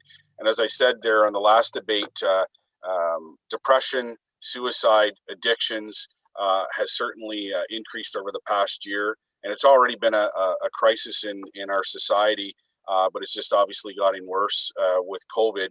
Having a standard number that people can call to for help would certainly go a long way in getting the help that they need. So I would support this motion. Thank you. Okay. Anyone else on this item? I'll call the question. All in favor? It's carried. Thank you. And then lastly, it is a request from the provincial and federal governments that they provide emergency funds for public sector education institutions and stable funding for Ontario's university and colleges. It is a notice of motion that has been submitted to us by the Quinte Labour Council. I had asked for it to be pulled. Can I get someone to move it and then a seconder and we can discuss it? Moved by Councillor Thompson, seconded by Councillor Alsap. Thanks very much, councillors, for moving and seconding this for me. So this is an extremely important issue, particularly for those of us here in the Quinte region who understand the economic impact that Loyalist College makes, not just in terms of educating our young people and providing skilled trades for our manufacturers and others, but also for the stable employment it provides to hundreds of people in our community. This resolution was supported by our colleagues in Quinte West just recently. And it's important for us to give an indication to our provincial partners of the importance of funding for both emergencies such as COVID has brought to us, but also to continue that we need to continue that funding during the pandemic, and then they have to have stable and consistent funding moving forward for our provincial post-secondary educations. I have heard estimates that the post-secondary sector in Ontario alone is down $1 billion, and that's dollars in revenues this year, and that the support that they've received so far is only 10%, $100 million towards that $1 billion shortfall. And I'm concerned that what we're seeing in places like Laurentian and many other post-secondary education institutions will affect us here. And the long-term consequences for a region like the Bay of Quinte are significant. So I think it's important for us to recognize that importance. I think it's important for us to send a signal to all of our community partners at Loyalist College about the importance of continued post-secondary education. And as I said, how it impacts our regional economy, and that while everybody is struggling during COVID, we are all doing our very best to be able to return to some semblance of normality afterwards. And we cannot do that if we do not have educational institutions like Loyalist still around afterwards. So I ask everyone to support it, and I thank you for that. Councillor Carr. Thank you. So the resolution is actually calling for two parts. It's emergency stabilization funds, but then it also talks about providing federal and provincial funding to ensure 80% of all funding of post-secondary education be provided by public funds, and that tuition fees be eliminated for students in all provinces. Is there a dollar figure on that part of the resolution? No, but I think know that secondary educations are down. You know, look, every one of them relies more and more on international students, and the tuition that international students pay is significantly more than a domestic student. I do know over the past year, having a child in or a daughter in post-secondary education, they charge the full freight regardless of whether or not you're there. You're paying for campus security, you're paying for the recreation facilities, even though you can't step foot on the campus because of COVID.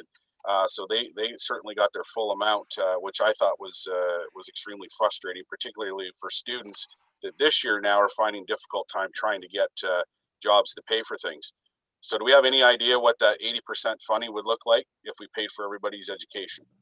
I don't think we do, Councillor Carr, and I would say this is similar to the resolution Council passed last year, where it came to having the federal government contribute to cover property taxes for municipalities as they dealt with this funding crisis. You know, obviously, this is a recommendation to be moving forward. You know, I would be happy if we got part of it. We should ask for all of it and see. You know, the reality is our public education, our public health care, there were very different funding formulas when they created those systems originally, and they have been undermined by a lack of funding. And you know, when it comes to providing quality public education, we cannot starve the system. As I gave that example, right now, just from non-government revenues, the post-secondary system in Ontario is down $1 billion. And the province of Ontario is suggesting that 10% is what they will contribute. There's a gap there that is huge that will not allow them to continue, and it has to be addressed. And I think the resolution goes that way. But I think you voted against the resolution last year where we asked for more municipal support for ratepayers. And so, you know, everyone's free to vote how they wish. And I know that the community and the Quinte Labour Council will take note. Anyone else want to discuss this item? So I'll call the question. All in favor? It's carried. So motion to rise and report. Can I get a mover and a seconder, please? Moved by Councillor Alsap, seconded by Councillor Feeney. All in favor? It's carried. So we will now deal with bylaws, and we don't have a lot of bylaws today. So first reading of bylaw number 2021-104, -105, 106, and 107. Can I get a mover and a seconder, please? Councillor Alsop and Councillor Sanderson, all in favor? It's carried. Second reading of bylaws 104, 105, 106, and 107. May I have a mover and a seconder, please? Councillor Feeney and Councillor Carr. Any discussion on any of those bylaws? Seeing none, I'll call the question. All in favor? It's carried. And then third reading of bylaws 2021-104, 105, 106, and 107. May I have a mover and a seconder, please? Moved by Councillor Thompson, seconded by Councillor Millette. All in favor? It's carried. We will move to new business. And I know we have an item that we're going to have lots of discussion on, so I'm going to be very short today with my items for new business. But I do want to take a moment to thank all of our residents for adhering to the strict regulations that have been put in place by the government of Ontario based on the most recent province-wide stay-at-home order. I am so grateful to all of the residents and businesses who are cooperating and working hard to stop the spread of this virus. We must continue to be vigilant and look after each other. The existing shutdown continues to have an impact on city operations, but we continue to offer access to many of our normal city services and our facilities as much as we possibly can, while keeping resident safety top of mind. I do want to very quickly provide some updates and some reminders. First of all, City Hall is open by appointment only. Those who require in-person services to obtain marriage licenses or building permits are asked to call and book an appointment. In an effort to assist with the financial difficulties imposed by COVID, the City of Belleville has provided a 1-month extension for the second installment of 2021 property taxes to May the 27th. Transit service continues to operate with safety precautions in place. The transit team continues to build upon their COVID-19 safety protocols to ensure the safety of riders and drivers. Some excellent news, our transit drivers are now able to self-test 3 times per week with a 15-minute rapid test to therefore further ensure the safety of not just our staff, but also the passengers. The Belleville Public Library continues to offer curbside pickup and drop-off. And the library board has announced the waiving of all late fees for the remainder of the year. The Quinte Sports and Wellness Center is currently closed to the public. However, many of those programs continue via Zoom where possible. We still hope to reopen the Wellness Center and resume outdoor field rentals on Tuesday, May the 25th, immediately following the long weekend. We continue to plan to provide full outdoor activities this summer with appropriate COVID-19 safety protocols in place, and the resumption of full indoor activities when it is safe to do so. More information on those activities will be released when it is available. The provincial vaccine booking system is now open to all individuals aged 40 and over in our region. Several local pharmacies are also now offering appointments in addition to those available through the Hastings and Prince Edward Public Health Clinics. We expect significant supply to become available in the coming days and weeks. And the good news is we've received word that the Hastings and Prince Edward Health vaccination clinic at the Quinte Sports and Wellness Center will be activated for the month of June to begin. As a council, we remain collectively and singularly focused on your safety and health in all of your decisions. We thank you for your cooperation and support of our efforts, and we encourage everyone to get vaccinated as soon as you are able. I'm on a Zoom, guys. And your microphone was still activated there, Councillor Kelly. So can anyone else have any new business they'd like to raise at this time? Councillor Sanderson. Yes, thank you, Your Worship. So as mentioned earlier, the Quinte Humane Society, would this be the appropriate time to ask for the staff report? Yeah, I think what you're looking for, if I'm correct, Councillor Sanderson, is you're looking for a report from the chief building official for an understanding of how many animals were collected and pounded, I think, or impounded at the Quinte Humane Society in the years 2020 and 2019, with an understanding of what the costs that Quinte Humane Society incurred for handling those animals. Was that sort of the general gist? That is the gist, and okay. Also to understand what services are being paid for in the monthly fee that we pay. Sure, and a further clarification on that. Yeah. We'll ask Mr. Forrestal to start to collect that information, and he'll bring it forward when it's ready. Thank you. Okay, thank you. Councillor Millette, under new business. Thank you, Your Worship. And I'm going to ask for a staff report as well, but it's going to be from our fire, I guess, and police services. And it's an important issue that's been brought to my attention by a number of residents, particularly of the urban area. And that's the matter of fireworks. I know this council, I'm thinking 18 months ago, agreed to allow basically fireworks to be let off in the city. And well, as with all things, occasionally you have to revisit these decisions and possibly rein in some of the over-enthusiastic participants of these, especially the fact that you can get commercial grade fireworks anymore without a permit.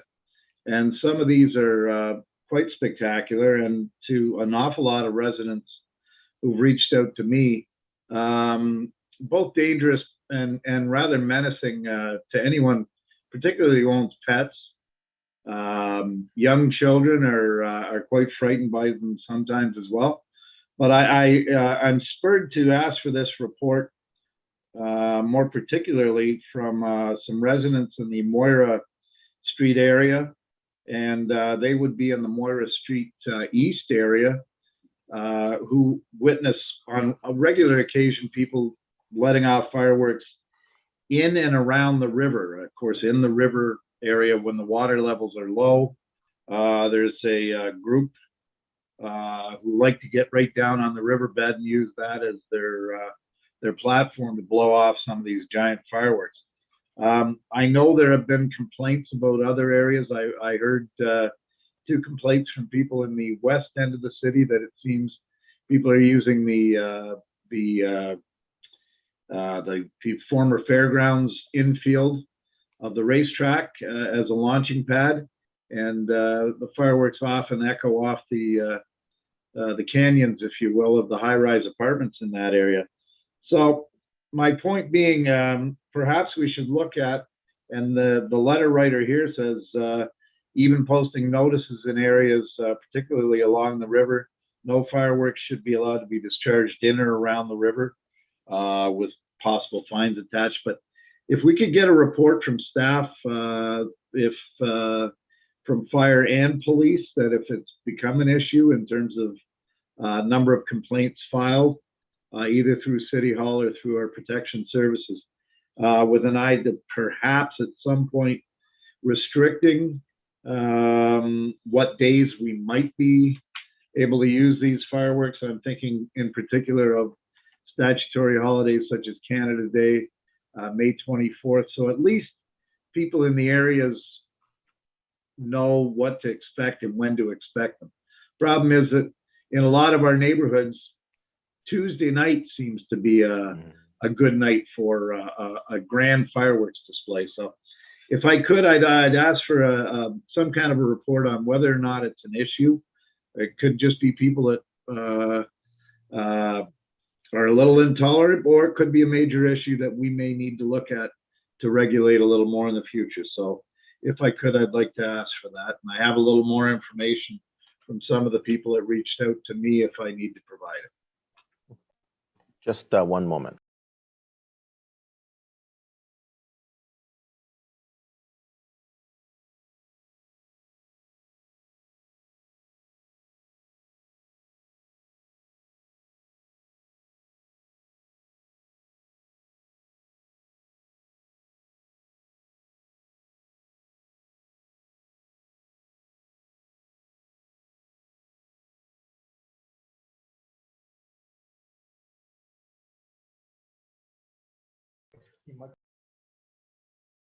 So, Councillor Millette, I was just asking the city clerk, because I don't recall the exact resolution that council supported last year. I know that I was on the losing side of that. And I think that people were concerned that during COVID times, we want to give people an opportunity to have some fun and to enjoy it. And that's what the motion, if I recall correctly, that's what the motion was that passed. So I would first of all suggest that maybe you look up that motion. It would have been sometime in the spring. But I think what we can do right now is we can ask for the fire department and the police to let us know if they're getting very many complaints regarding fireworks. I think that would be consistent with it. And then once you take a look at the resolution that council passed last year, we can take a look with that information, whether or not we want to have a reconsideration motion to overturn that decision. Yeah, specifically, I mean, in the one part where I spoke about the fireworks, for instance, in the river, I mean, it's pretty silly if you ask me, but apparently there's quite an enthusiastic group of fireworks exploders that like to do that. And the people who have written to me have said that it's a hazard. A lot of these embers fall down into the underbrush and they're along the river shore in that area and damage even Lions Park. So, yeah. I mean, I don't think we should be using Lions Park as a launching pad. Well, again, I didn't, you didn't let me know before, so I wasn't able to go back and look and see what exactly the wording of the resolution is. In fairness, I should have looked. I don't know if there's a prohibition on using them in public facilities or not. So I think that's all stuff that we should find out about it. But I think in the meantime, Mr. McDonald is saying that we can put out a request to the Belleville Fire Department as well as the police regarding the amount of complaints that they're receiving. And then that can come back to us and then we'll figure out the rest of it. Okay. Yeah, okay, thank you for that. All right. Anyone else under new business? Okay, so thank you. Then we'll move on. So the next item will be motions. And at the last council meeting, I provided notice of motion for the motion that we'll be dealing with today. And it's a long motion, so I wonder if I can have the resolution pulled up here on the screen, just as we are able to discuss it. So we'll get it on the floor and then I'll move it. So the motion as written here is that whereas section 217 through section 222 of the Municipal Act authorizes a municipality to divide or redivide the municipality into wards or to dissolve the existing wards. And whereas the current ward boundaries of the city of Belleville have been in place since amalgamation in 1998, and the city has seen enormous growth in residential building and population. And whereas the Municipal Act requires changes to ward boundaries to come into effect for the next regular election by January the 1st, 2022. And whereas Belleville City Council recognizes the importance of and wishes to have an opportunity to consult residents on changes to our current two-ward system. Therefore, be it resolved that a bylaw to revise the current two-ward system for the city of Belleville be prepared for council's consideration to utilize a four-ward system for the next regular municipal election while retaining the current 8 individual councillor allotment. And that city council give first reading of this bylaw at the regular council meeting on May the 25th, 2021, so that residents may continue to provide feedback on this proposed change in advance of council considering the issue for second and third reading on August the 9th, 2021. And therefore, if approved by council, sufficient time for any additional regulatory requirements, including the provision or notice specifying the last day for filing a notice of appeal with the municipality, setting out the objections to the bylaw and the reasons supporting these objections, so that any potential challenges may be dealt with prior to the end of 2021. And therefore, new ward boundaries would be in force and effect by January 1st, 2022, and used in the 2022 regular municipal election for the city of Belleville. So that is the motion that has been tabled. And if I can get a mover and I'll move it. And so if I can ask for a seconder, and then we can move to discussion on it. Will someone second that motion? Councillor Feeney seconded it. So I have some comments, and I appreciate everybody's cooperation. So the proposal that we have before us, my colleagues, is to increase the number of wards in the city of Belleville from the existing 2 wards to 4 wards, with each ward electing 2 councillors to represent them at this table. The belief behind bringing forward this proposal is that it will improve the representation residents receive by modernizing our ward system. A 4-ward system will create a greater focus on issues specific to each area of our growing city, and it will create greater accountability of elected councillors to the constituents in the wards they represent, while continuing to allow council to continue to take a citywide perspective. A newly aligned 4-ward system will strengthen our democracy by creating smaller defined areas where a potential candidate may run, making it easier for citizens to step forward, engage their community, and seek to represent them by becoming a member of City Council. This is a major change, so it must be considered and discussed thoughtfully with open consultation and feedback from the public. It should be a process, not just a motion and a vote. And so for this reason, I am proposing this motion, which will only start the process and would finish up later this summer. So here's the process that I'm proposing we follow to consider this potential change to our ward boundaries. Today, we are considering a motion that will start the process. If supported by this council, we will have a bylaw brought to the May 25th council meeting. The draft bylaw will be consistent with the details of this motion regarding the process for reviewing and approving a potential redrawing of the boundaries, along with these proposed boundaries and the timeline for the review and completion of this process. And if council supports this motion, then at the May 25th meeting, we will have only first reading of the proposed bylaw. That would officially kick off this process and allow adequate time for the public to provide input in advance of our council meeting in August, where a decision would be taken. I believe we should take this process slowly and that we should give residents ample time, not only to consider the proposed ward changes, but also allow them to engage in dialogue with Belleville City Council before we make a decision. We must also be mindful that should council vote to move forward with ward and boundary changes, any resident will still have the right to appeal these changes to the local planning appeals tribunal. For these changes to be implemented for the next municipal election, council must vote to approve them before the end of this year. This proposed timing allows for sufficient time following any potential successful appeal to ensure that we can incorporate any necessary changes that may come as a result. So I want to stress once again that today's motion starts a process. It is not a decision. I have heard loud and clear from some members of this council and from some members of the public that they want their municipal democracy to be more direct, more open, and accountable. And this is what this motion seeks to achieve. I believe moving from the 2-ward to 4-ward system accomplishes a number of benefits and actually gives voters more choice. And so it's my hope that we can engage in a healthy dialogue about the potential benefits of changing our electoral boundaries. Now is the time to do this, as when we get to the next election, it will be too late. And just as we have already taken action towards increasing voter participation in future elections by adopting electronic voting methods and other related items, I believe electoral boundary reform will only further help us to improve our municipal democracy and the participation of our residents. So let me just review the current 2-ward system that we have in place now. We have 6 Belleville Ward and 2 Thurlow Ward councillors, and this system has been in place since the most recent amalgamation that took place 23 years ago in 1998. That forced amalgamation at that time was mandated by the provincial government, and it required that mergers of separated municipalities all across Ontario occur.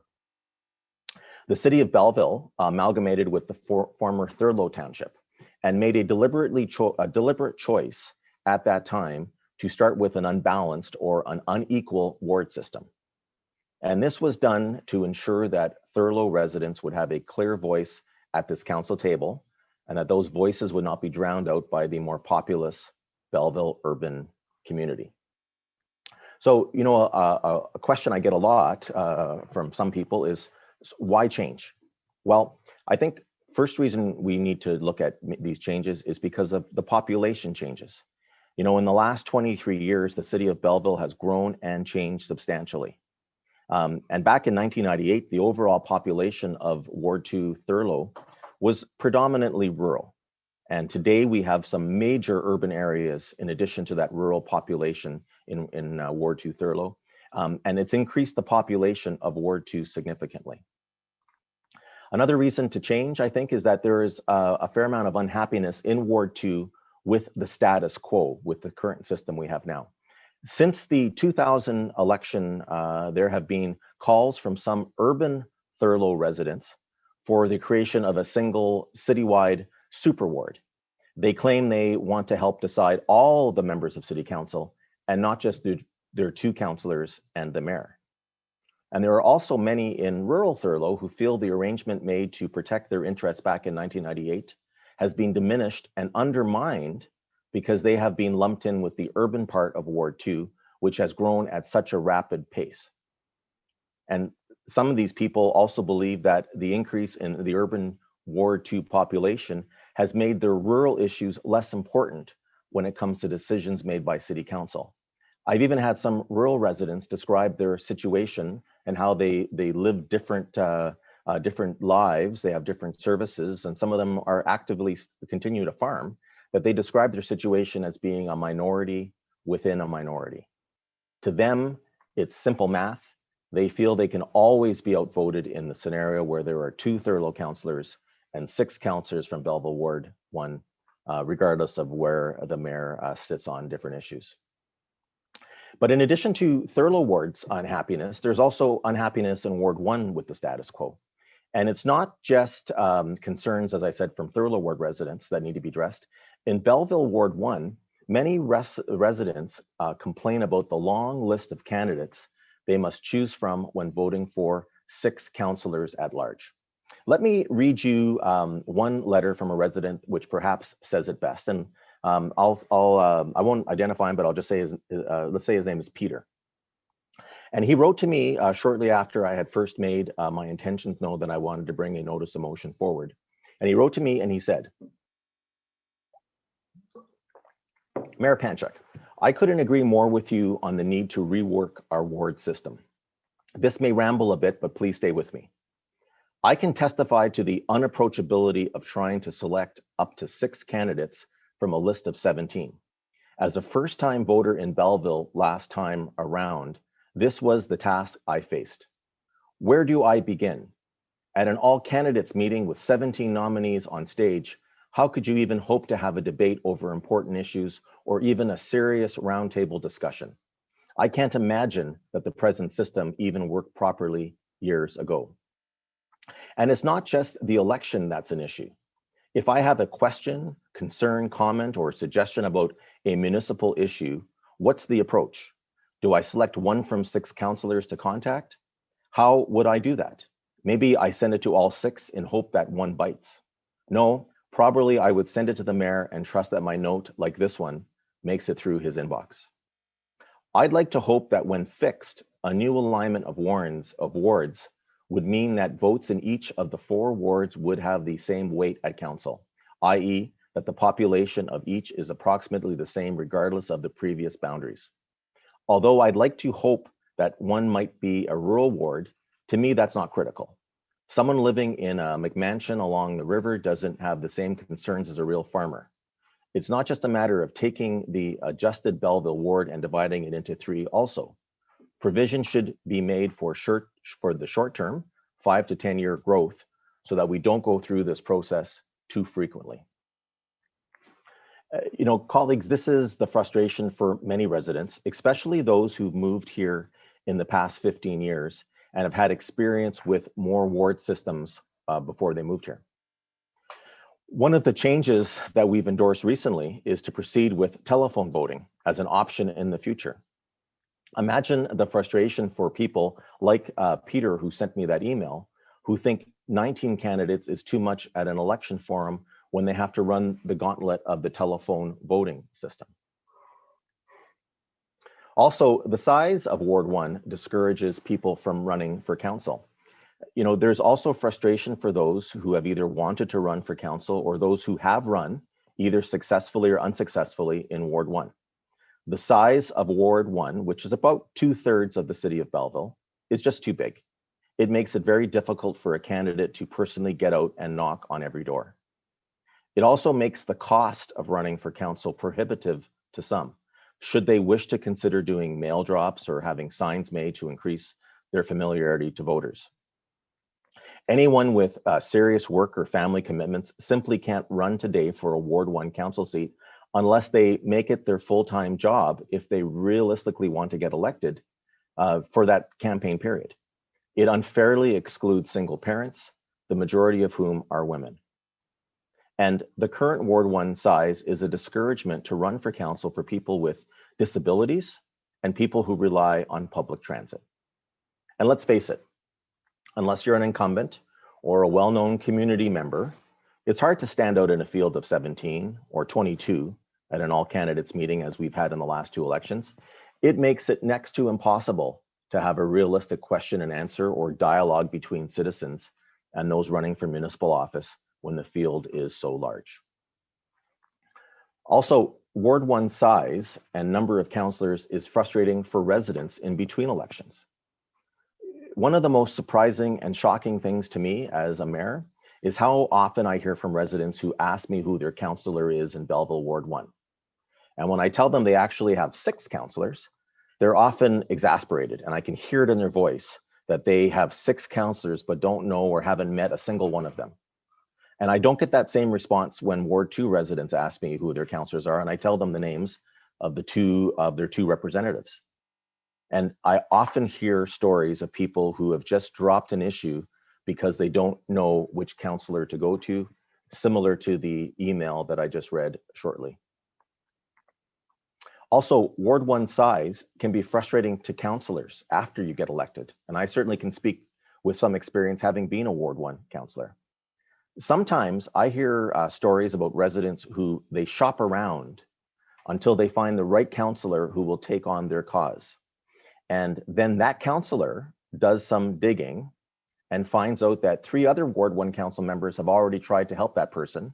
They gave that person the right or the correct answer to their question, but it wasn't the answer the resident wanted to hear. And I can tell you from personal experience that happens. Smaller wards would allow 2 councillors to work together to address the needs of their constituents, and there would be a greater chance they would actually get to meet all of them. As well, more residents would know exactly who their councillors are. So what should we do? As Belleville continues to grow, it is clear that the time has come to take action to address 5 key areas. 1, underrepresentation of Thurlow Ward 2 on City Council. They should have at least 1 additional councillor due to population growth in Ward 2 since 1998. 2, honoring the agreement made in 1998, which promised that the voice of rural Thurlow would be maintained at the Belleville City Council table. 3, making it easier for residents to choose candidates so they know who is responsible for helping them resolve their issues or to bring forth their ideas to the city. 4, making our municipal democracy stronger with more direct representation based on a more specific geographic area. And 5, making our municipal democracy more inclusive by reducing financial barriers and time commitments required in order to campaign for a seat on City Council. So how should we do it?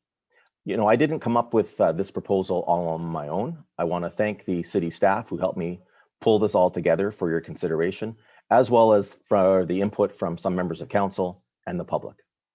And I want to be clear, you know, right off from the start, a single ward is not something that I would support because it would betray the principles set up during the amalgamation about rural Thurlow's place in the city of Belleville. Also, adding an additional councillor, so that going from 8 to 9 councillors is also not something that I would support, because I don't think the problem is that we don't have enough councillors. I think we just need to do a reallocation of our current numbers. Also, taking one of the current 6 councillor positions from Ward 1 and dropping them to 5 in order to increase the Thurlow contingent is also a non-starter for me, as that would not survive an appeal to the LPAT. As I considered this proposed ward revision that I've provided for you, I did spend some time considering different scenarios. I thought about 8 separate wards with 1 councillor per ward. I thought about 3 wards using 3 councillors, and 2 councillor composition.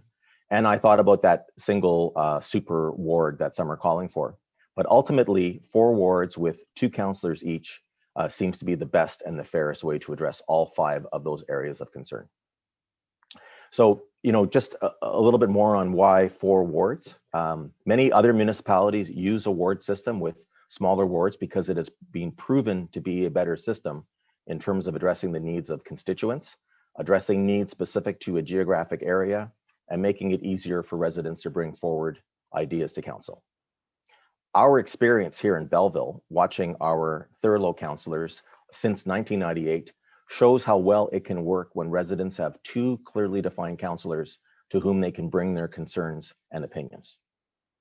It allows for a more effective partnership when two councillors are working together on a common interest, and it makes it easier to know who your city councillors are so that residents may offer the bouquets of thanks or sometimes a brick of criticism, depending on how issues are resolved. I also feel that it's always best to have councillors at this table who are successfully elected by voters rather than appointed by council. Currently, the cost to hold a special election or a by-election to fill a Ward 1 vacancy is virtually the same cost as for a citywide general election.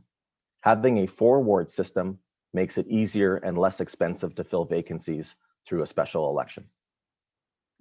The Municipal Act makes it impossible to hold a town hall meeting with 6 councillors, since that is considered a quorum and a meeting of council.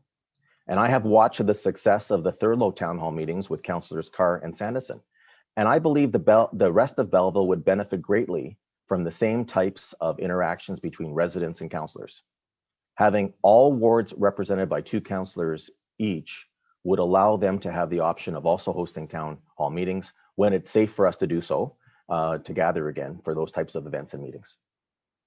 And creating 4 wards of 2 councillors each does not reduce anyone's representation. Instead, it decreases the population variances and better responds to the Thurlow rural and urban discrepancies. So why these boundaries? These boundaries will allow us to honor the agreement made in 1998 to retain a voice for rural Thurlow residents. It groups urban areas together with residents who generally have uniquely different issues specific to their area, to the services they receive from the city, and for their lifestyles. It provides for the future growth that we know is coming as more people move to our city. And so the proposal that I presented is for 4 wards with 2 councillors per ward. And so I'm going to ask if we can pull up the proposed ward maps that were included in your package. And so thank you. So you'll see here, this is a suggestion for the 4 wards sort of setup. And I want to just go through quickly the 4 options and go to the map with the Ward 1. So Ward 1 is predominantly a west west section of Belleville, south of the 401 area. This is the former Sydney Township that was annexed by the city in 2000 and 2003, and is probably going to be the fastest growing area of the city moving forward. With our council's support of the Loyalist secondary plan and the new sanitary pumping station, we are going to see development from Dundas Street all the way to Bell Boulevard, and that will include 9,000 dwellings approximately over the next 20 some odd years. And as you look at the difference in population ratios, that is why that ward is slightly lower than, for example, Ward 2. And so if we go to Ward 2, you will see this is what may have been the old traditional city of Belleville before expansion. It is the area north of the Bay of Quinte. It is predominantly east of the Moira River, and it goes to just where the current Belleville Thurlow ward boundary is on the east side, and it goes up to about the tracks. And this area of the city, while there is going to be some infill housing, it's not really expected to grow very much in the future. We will see growth areas elsewhere. And that's why this ward is proposed to have the most number of residents at this time.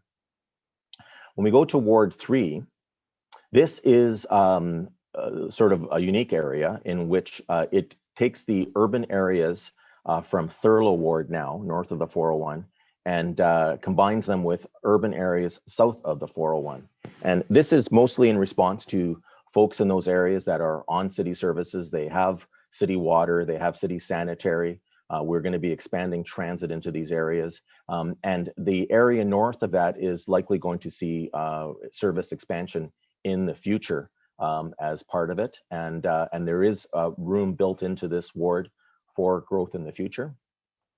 And then when we get to Ward 4, the fourth ward, you will see that this is the lowest ward in terms of numbers of people and population, but it is by far the largest geographical ward of the four.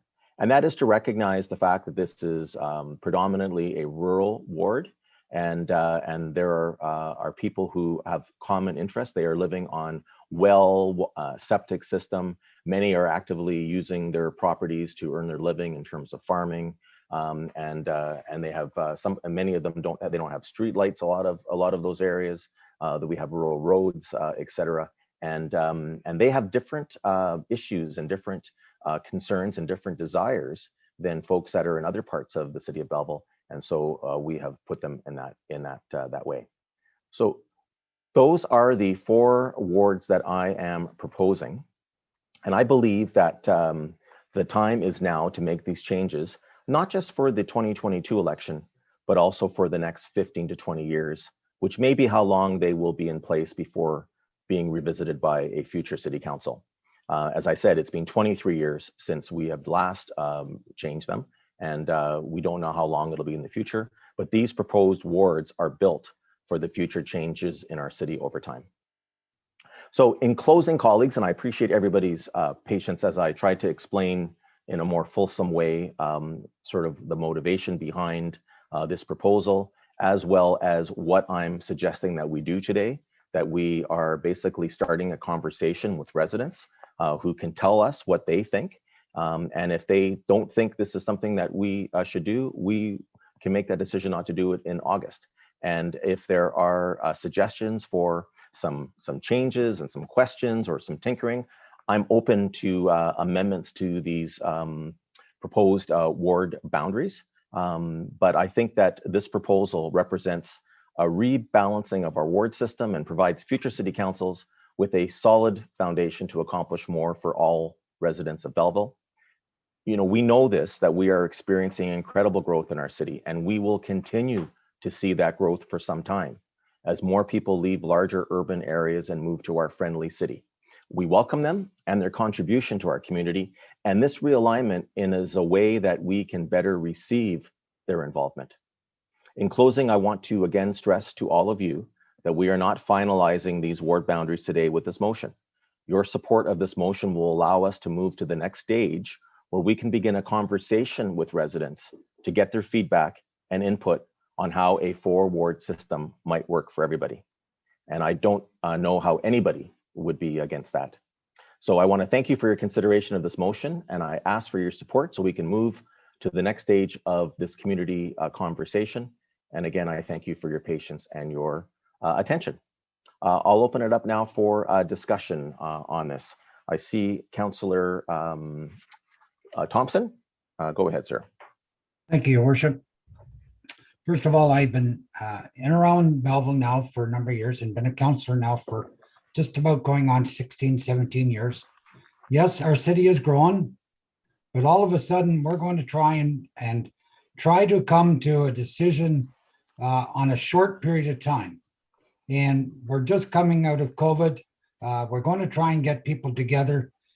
You know, even at the time of election, when we get the mayors doing their speeches during the election at the Empire Theater, we're lucky if we get 300 or 400 people out. I feel that if there's any way possible, this should be a referendum. But, you know, you spoke about not being well represented. I've run in a number of elections. I have never yet heard from any large number of people saying that they're not well represented in this community. And if we go to a 4-ward system, you know, we're dividing it up even more so. We're going to get councillors. There's 2 councillors here, 2 councillors there, and 2 councillors there. All of a sudden, right now, we work in reasonably good harmony to get the cities what they need in this community. The residents come to us. Yeah, at times they may not know who their councillor is in the city of Belleville. But, you know, they go to the election poll. If they want to find out, they can phone City Hall. You know, we go out, we give our pamphlets out, we speak to the people. I've never yet, in all my years of going door to door, and I've gone a lot of them, and I probably cover as many doors as most people do when I go to the election. And I've never yet had anybody say to me, I wish there was smaller wards. So I get more comments since this has happened, and I've only had 3 or 4 saying, well, now I live in the West End. I want you to be my counselor. Well, you say that they can't, those 2 counselors are the only ones that are going to be able to work with them. That's not right, because, you know, if you're in Ward 1 and the problem in Ward 3, there's no reason why you can't go to that system. And with the way you're speaking, we're just trying to stay in our own little corner, and that's in that situation, I don't think it's very fair to anybody. If we look at the disputes on the areas, I'm not sure even the breakdown. I don't know. I guess you say, did we hire a consultant to do our breakdown in our, and there's a few questions I want you to ask to the answer at the end. So that's one of them. And the working together seems to me that, you know, if we stay together, we work together. We break it down into 2 small areas that we get that conflict. And I granted at the end of the 4 or 5 months, and this is only 4 or 5 months, you want to get some sort of consensus. How we're going to bring them together during the COVID, I don't really know. And so how are we going to determine a good? Are we going to wait and say, okay, if we got 5,000, 2,000, 100 responses, that's going to be enough? And to me, it's really going to come down to a referendum, in my estimation, because, and I checked with Matt today, even at the August meeting, if we don't get this and we don't have a good turnout, I want to be assured that, you know, I don't know how this is going to act. I know I'm voting against it at this time because, you know, when the last time we tried to do something that was really, you know, normally we would go to a situation we had a few months ago where one situation, we tried to change it. I don't want to go back there and say what you know, but all of a sudden here we are trying to change again during an election period. And why we want to try and fix something that isn't broken. And I say, we've got a good system right now that isn't broken. We got great representation. We work together as a group. And again, we're going to divide ourselves up into smaller groups. That's not right. If we're going to work as a team, and we should be working as a team, and the city has seen us where it's this council, sometimes it's showing some division. Here we are, we're going to again show some division. That's not what this people want. This isn't what the council, the citizens in our Belleville want. They want us working as a group. Thurlow, I can see that. And I can see where there's a tough area. The farming area is maybe not getting a representation, but by, you know, if we want to add another Thurlow one, add another one Belleville, and leave it at 7 in Belleville, 3 in Thurlow, then we get better reputations if you want to go that. And again, I don't know who come up with these words. Maybe they're right, maybe they're wrong. But I just think we're trying to fix something that doesn't need fixed. In all my elections and all my door-to-doors, nobody said to me, and this is the wrong, we got to change it. Population in 23 years, tell me how much the population has grown. 10,000, 5,000? Even in the last couple of 3 years, it's only grown by 1,000, 1,500 people. We're not growing that large a group. So let's set this and go. And if you want to have a referendum, then that's fine. But to be deciding this now for the next election is a way too quick. We're pushing something on the citizens that's not going to have time to divulge it. We're getting into a summertime. People aren't going to come out. You think after we get out of the COVID and somebody's going to say, oh, I better go to a town hall meeting and it is 60 to 70 or 80 degrees out, and they're going to come to a town hall meeting? I don't think so. Thank you. Okay. Anyone else want to speak on it? Councillor Kelly. Thank you, Your Worship. First of all, thank you for spending the time and some energy looking at a possible 4-ward situation for the city of Belleville. I really, once we got our reports on Thursday of last week, to quote Councillor Sanis, and I did some deep dive into this and took a look at the ward system, what you were proposing. Mary, you mentioned what's not working, that if we have a new system, the representation would change things the way they work. And I think you said it would improve the representation for our residents. Well, after looking at this, I asked, well, what's not working?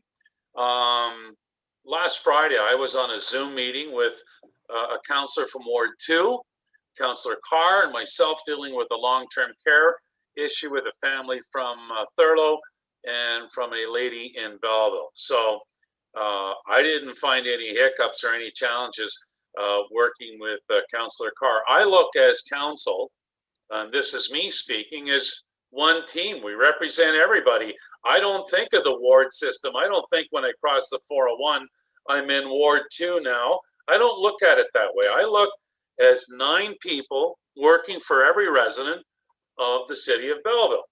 We talked about community consultation. Well, how are we going to do that in a pandemic?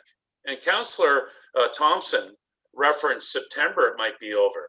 I think that's, to be fair to Mr. Thompson, that's a wish, but that's not our reality. This, I believe, and I'm on public health representing the city, is going to go into 2022. How can we consult and with people when we can't do face-to-face? We can't open up the Quinte Sports and Wellness Center and invite 3 or 4 nights throughout the course of the summer into the fall and have that conversation. Measurement and survey agency companies in Canada during the pandemic have canceled online surveys. Why? Because with COVID-19, it's made it really difficult, extremely difficult to have household response, meaning there's no interest. We talk about the people seeking a seat on council, and you read a letter of from a gentleman that said there were a lot of names. Isn't that great? I look at that as a positive. 17 people put their name forward for a council position in the city of Belleville. If you go through some numbers, city of Cornwall had 30, and the city of North Bay had 27 in the last municipal election, running for at-large seats. So your gentleman that found it frustrating at 17, thankfully he lives in Belleville and not in North Bay and Cornwall. We talk about how do we get people to be engaged, and there's talk of, are we going to put this a survey up on the city's website or on Facebook? We know that that doesn't work. It's not a true reflection or representation of our city. And it's just not, we're not there yet. You know, some of the evidence with ward systems in cities our size, it can create divide instead of what's in the best interest for our residents. It's important all of us here are concerned about every issue, not a specific issue to a certain ward. Like I said earlier, we have to think of a team and not a group of wards. We do that on a regular basis. You mentioned that people don't know who we are. Well, they can go to the city website, and when we talk about 6 councillors doing, making several calls, that's not my experience in 2.5 years. If there's an email sent out to all of us, or all of us on the team, 8 of us or 9 and the mayor included, it's kind of whoever gets back to that individual first kind of takes it from there, and we just touch base and say, Councillor Millette, you got it going, and he's taking the ball and he's running with it. So I've never had in 2.5 years any complaints about service from councillors. However, what I have had is a lesson I learned in December and January, and that lesson resonated with me. And that lesson is, let the people decide. It's their city, and we're in a pandemic, and we're going to ask them to get involved and try to make a difference and support this ward system. I don't think it's the right time. I can appreciate the thoughts, but I believe at the end of the day, it's got to come back down to the residents. Anyone can run an election. We talk about, we wanted to make it more inclusive, and I get all that. Anyone can run. It's $100, 25 signatures. You get your money back at the end. And part of the routine to be successful is to be engaged and knock on the doors. Our city isn't big enough. It's not Kingston. It's not Ottawa. We can get to the doors. I did it. I know all my colleagues here did it for the most part. It shows to me, if you're doing it, how bad you want the job. So my experience is I want to leave it up to the residents to decide the next steps. I listened and learned in December and January. It's their city. And I'm going to propose that once we get through this pandemic, that we go to a referendum. And I know, Mayor, you were hoping to have it in 2022, but due to the pandemic, everything has been put on hold. And maybe if the city wants this, this is something we can do in 2026. So that's where I stand on this with the 4-ward system. Thank you, Councillor Kelly. Councillor Kelly, I wonder if I can just ask you, how did you feel the level of engagement was in December and January as we dealt with the vacancy on the council seat? Well, I think you know the answer to that, Mayor. We were we had pretty robust engagement, and that was during a pandemic and during. But that was emails. I'm talking face to face, Mayor. I want to have a town hall. You talk about town halls. I have them every day at the grocery store when we can go out to events at the Belleville Senators. That's a town hall for me because I'm meeting the people. We can't have the same engagement in the pandemic today than we could once we're out of this pandemic and meet with people and have a town hall and get the sports center there and have 300 or 400 or 500 people come out. It's not possible. I'm telling you. There was a reference to a former councillor's Facebook poll. Most of council that were going the other way in December and January laughed that poll out because it wasn't scientific. It wasn't scientific. Nothing against your research, Mayor. You put a lot of effort into this. I can't support it because what we're living in, it's up to the people to decide, not 500 people. I went through it in December and January and I learned and I listened, and I want to go back to, let's put it at the referendum and let the people decide. I'm not opposed to running in more wards, but I'm not going to make that decision. I'm not going to make that decision because December and January, I learned a lesson. Thank you, Councillor Kelly. Councillor Alsap, I've got you next on the list. Thank you, Chair. So this was a very difficult issue for me because it is a very foundational issue. This is directly about who gets to run in which areas and who you get to vote for in which areas. And it is a big change for people. So this was very tough. And I went back and forth on it, to be honest. I initially, my first thought was, let's not even get into this. And then as I thought about it a little bit more, I realized that this is going to be a process. And when we are talking about something as foundational as democracy and representation, and do you feel that you're represented adequately? Do you feel that you have your full franchise? That is an important question to ask. And there was a question, and other people have alluded to it. There were some questions being asked in December and January. And I think if we're being charitable, that there were some good questions being asked about diversity, about gender balance and things of that nature. But perhaps we went about it the wrong way, and residents certainly informed us thusly. So my thoughts on this issue are, this is the beginning of a process. I certainly expect that if residents are not interested in this, they will let us know. And I can say for myself that if we are going to go down this road, this cannot be the sort of thing that's decided by 200 or 500 or 51% of a survey of however big it is. So we are going to be opening the door, if we approve this, to have those conversations with people. If the result of those conversations are, we are not interested in this change. If the results of those conversations are, we are not interested at all, just complete apathy, no one cares, no one fills out surveys, and we don't have any results to go on, then this is going to be a very easy decision for me in August, where I'm going to say, listen, people didn't want it, it's not happening. Or people didn't care enough to tell us that they wanted it, it's not happening. So at this point in time, I think that there is not sufficient damage that will be done by posing the question to people, do you feel that you're being properly represented? Do you feel that you have an equal opportunity at representation? And is there something different that we could be doing? We might find from this process, and for me, this vote really has very little to do with the map that's presented. I understand that from a procedural standpoint, it's very difficult to en masse ask the public, what do you think about the ward system? And then use that information to then create a policy.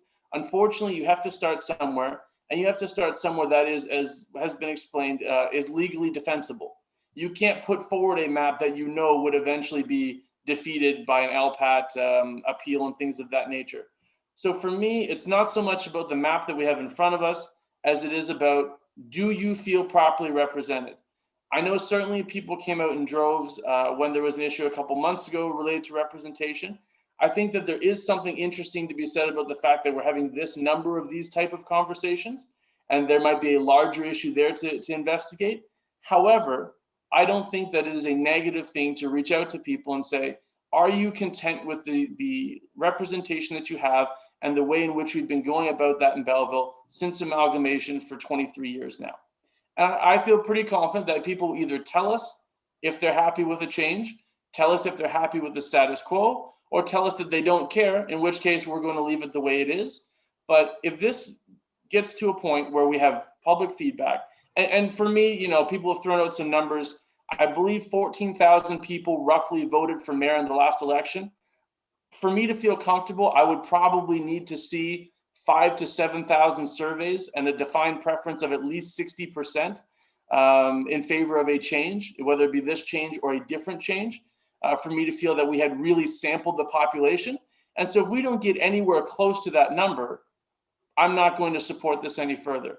But I think today, in terms of asking the question, how do you feel? Are you being properly represented? We can put that out to people of Belleville now.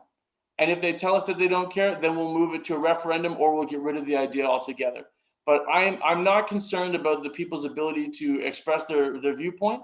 I've certainly benefited from that in the past, and who knows, maybe after this meeting I will not benefit from it. That remains to be seen, and that's, you know, all's fair in love and war, and certainly politics as well. But I think that it's a reasonable thing to do to say we've had a situation in place for a while. There has been some discontent expressed, typically every 4 years. I agree with other members of council here that this isn't something that I've been hearing about every day. I understand they haven't either, but typically every 4 years there is a conversation about wards. Going into this, I was interested in the idea of one ward. So let's see what the people say. If the people say 4 wards sounds great, great. If they say leave it the way it is, great. If the overwhelming, you know, majority of people that respond to the poll say, you know what, let's have 1 ward. If Thurlow is 20% of the population, I want to be 20% of the vote of every single councillor on council. That's how I feel I'm going to be represented. Then fine, but let's put it to the people now. If people aren't interested, they will let us know. We can shoot this down later. We can move it to a referendum at a later point. But we are having the discussion, and I think it is a discussion that is worth having. So I think I will be voting in support of this motion. However, I do want to hear the rest of the debate, as I think that there have been some good points made, and I appreciate some of the clarifications that we've already had at this meeting. Thank you, Councillor Arosap. You made several good points, including if there is no response, that is a response. And certainly I'd be the first person to suggest not proceeding with it or having the referendum as you suggested at that point.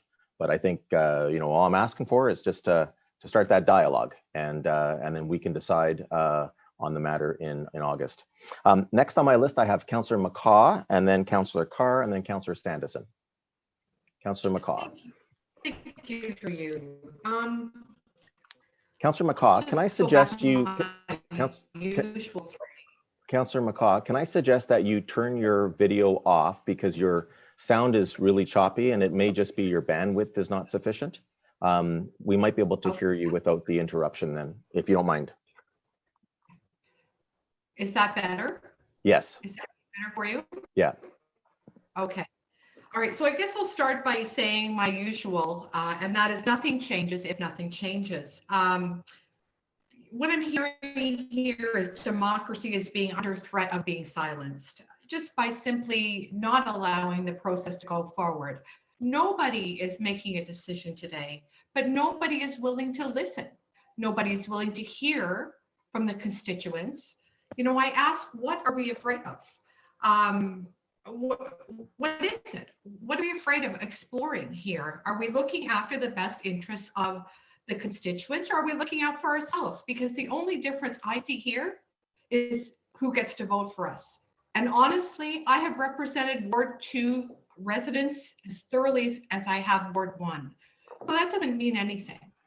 It doesn't mean that we will be divided in any way. We're only divided by ourselves and the divisions we put for division with each other. So, I mean, certainly that does not hold water with me.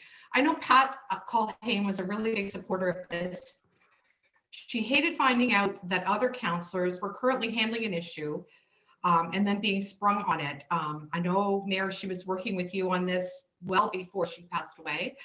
And, you know, she talked to me about it before, and I completely agree with it. I do not see a problem with exploring the idea of a 4-ward system. I think it better represents the areas to which you decide to run. Nobody knows your area where you live like you do. Doesn't mean that you're not going to help other councillors achieve their goals in their wards. We do it all the time. It goes to the heart of some of my concerns when I discuss term limits. It limits individuals from being able to run. This is a large city. I've done it twice. I know I've not knocked on every door. I've tried, but I have not been successful. It takes a long time. Again, we're going to limit ourselves by tradition without even giving it a chance. As I said, nobody's committed to it. All this is about is really greater advocacy, and it doesn't rule out this ability, you know, for me to represent someone in Ward 2 or help a Ward 2 councillor. So, you know, I'm willing to go with this. I'm willing to explore it. I'm not voting on anything today other than a further investigation. I see no problem with it. And I really hope that, you know, the councillors I've heard so far are not prepared to silence democracy or give it a chance. Let's hear from our residents. Thank you. Thank you, Councillor McCaw, and thanks for turning off the camera for that. It did sound better. Councillor Carr, I've got you next on the speakers list. Thank you. So first of all, I want to appreciate the fact that the mayor invited me to a meeting to discuss this motion. However, I believe it is best to be discussed in open session because of the important nature of it. In the last 6.5 consecutive years as a member of council, I've not heard any significant comments from the public regarding the realignment of the current ward system. And while there's been some discussion online and in a few emails when this current motion was outlined in the media last week, it has since petered out and returned to silence. The public doesn't like when you mess with their system of election, and I think council has learned that lesson based on recent experiences this term. I've heard it said a few times by some here, we need better candidates for election. It is like some are not pleased with who the voters have sent to this place and would prefer others. Somebody's microphone's on. As members of council, we cannot be manipulating elections to get who we want. Elections belong to the people. And rushing this process over a few months does not demonstrate the respect that residents deserve, and the motive is questionable. How people vote is fundamental to democracy. If there's to be a change to that system, it needs to be directed by the public in a referendum, as been suggested, not in a feeble public consultation process over the summer months at approximately 75 days between May 25th and August 9 during a global pandemic, as is being proposed. You know, as councillors, we make decisions on capital and operating budgets, understand the asset management plan, and even take a course on clean drinking water. We need to have a clear understanding of municipal government and services provided to all four corners of our city and everywhere in between. You know, and as a councillor for Thurlow Ward, I can say that I understand both rural and urban issues, and there's this big fixation on this divide. I can relate with the majority of Ward 2 residents in currently having no sidewalks on my street, a private well, and a septic, just as I did when I purchased my home here in Thurlow in 1998. And I was on council 2 years later in 2000, fresh off amalgamation, and I understand the impact and the nuances then and now. And while we've seen 4 suburban areas added to Ward 2 through slow and steady growth, they continue to be islands within a rural area bordered by rural residents. But the changing landscape in the wards doesn't change the way I focus as a councillor. I serve every resident equally, regardless of their issue, regardless of where they live. You know, the effectiveness of the representation rests with the individual councillor.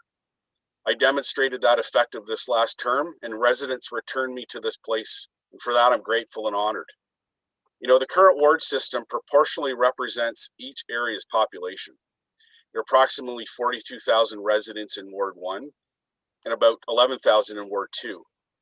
The councillor to resident ratio in Ward 1 is approximately 7,000 to 1, and it is approximately 5,500 to 1 councillor in Ward 2. So the current motion is based on bad math. By merging Ward 2 north of the 401 into the proposed Ward 3, the councillor to resident ratio would increase. The suggested wards would have disproportionate representation to their populations. You know, there's been a lot of talk about getting more people to be interested in running for election. But we need to remember that when all of us put our name on the ballot, we wanted to win. So while it makes for a great soundbite, I don't think anyone would voluntarily give up their seat or their place on a ballot for someone else. So we need to temper that rhetoric. Municipal elections are the most accessible of any elections. You know, as Councillor Kelly points out, $100, 25 signatures, and you can run. Going door to door is free. It costs nothing to listen to what people have to say. But these actions are invaluable because it's the residents' voice that matter. And this is how people learn about the candidate at the door. You know, candidates don't have to wrap their vehicle, buy billboards, have the most lawn signs, and market their way to office. It's about being honest, trustworthy, conducting council business with integrity, and listening to the residents every single time. You know, if we're serious about wanting to review and propose change, we should take it out of our hands and put it in the hands of the people of Belleville as a referendum. You know, Thurlow Ward residents didn't get a chance in 1998. That was a forced amalgamation. But this could be their opportunity now. Unless, of course, some are nervous to give up that control. You know, I can't support the motion as currently written. It's simply flawed on weak consultation process and does not place the fate of this concept into the voters' hands. So I won't support it. Thank you. Thank you, Councillor Carr. Councillor Standison, I've got you next on the speakers list. Thank you, Your Worship. And not surprisingly, we're having a healthy debate on a subject that's important to all of us. And so my experience, I guess, is different from certainly from Councillor Carr's experience. And so for me, during the 2018 campaign, I discussed the current two-ward system, which had been in place at that time for about 20 years. And I discussed it with residents as I went door to door throughout the entire area. And I also brought it up at the in response to a question at the candidates debate at the Signal Brewery. And so it was on people's minds there. And what I said was I would look at it with a view to explore a more equitable and effective representation for residents. So I received very positive feedback and support from the residents. And there really is the feeling that with the residential growth in Thurlow Ward 2, that the rural component feel underrepresented and they want to change. So two things I was hearing was we need another councillor. And the second thing, which caught me by surprise, is that if you're going to have two wards, you should have 4 in each ward. So I said, well, I have to take that with a grain of salt. But the current 2-ward system is dated. And there's been significant urban growth that we're all talked about it north of the 401. We got Settlers Ridge, Deerfield, Canniff Mills, Heritage Park, and even Canifton North. And I think we need to recognize that and make an adjustment to the current ward system, one that provides, in my view, better representation for our growing community in the east and the west and north. One that recognizes that there are distinct rural and urban demographics and needs. And also, I think there's an opportunity here to improve accountability. So changing to, let's say, a 4-ward system, if that's where we go, helps align the wards to reflect the services that are currently provided or planned to be provided in the future. And so as I reflect on a couple of things, as chair of the transit committee, we're about to start service in September into Ward 2, Thurlow. But really that service is going to be provided to the urban portion of Ward 2. So again, Settlers Ridge, Deerfield, Canniff Mills, Heritage Park, and Canifton. Similarly, on the Protective Services Advisory Committee, we recognize that there's differences between the rural and urban services, and we're reviewing changes to the response boundaries to recognize the service that's provided to the urban portion of Ward 2. And that will also flow over into the respective tax tables for those services. So in 20 years, there's been a lot of changes in our city. But one of the things that hasn't changed is how we provide effective representation to those residents that elect us to council.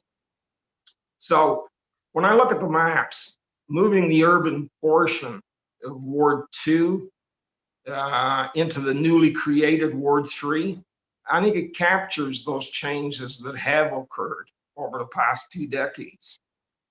And so as a result of that, the less populated Ward 4 becomes more rural centric, and it will retain 2 councillors that will have more time to service their needs and deal with the challenges, both in the northern section of the ward and the eastern section of the ward.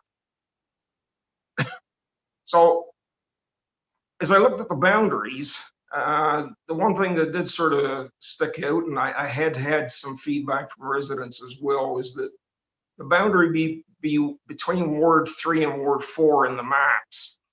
Probably that horizontal line needs to come south. And I know we're early in the discussion, but this is just feedback I've received. So maybe along Sunningdale Ave and going straight across the Scott Drive over on the other side. So with 3 urban wards in the proposal, I think it does provide equal representation, and each resident's vote would carry more weight because they're electing 2 instead of 6. And I also believe, and I think it was mentioned, I don't know by whom, but I think it also will encourage higher voter turnout. It's more inclusive because as each of the 3 wards have about 15,000 people, it would allow people that might not otherwise have the financial means to run for office to be included, because the cost of their campaign would be reduced. And it's not just $100. You tell me which one of the councillors around this table spent $125 in their election campaign. I guarantee you it was a hell of a lot more than that. And I can tell you that mine was a little over 4,000. So really, by dividing it into smaller groups, I think it opens it up to people that might not otherwise have that opportunity.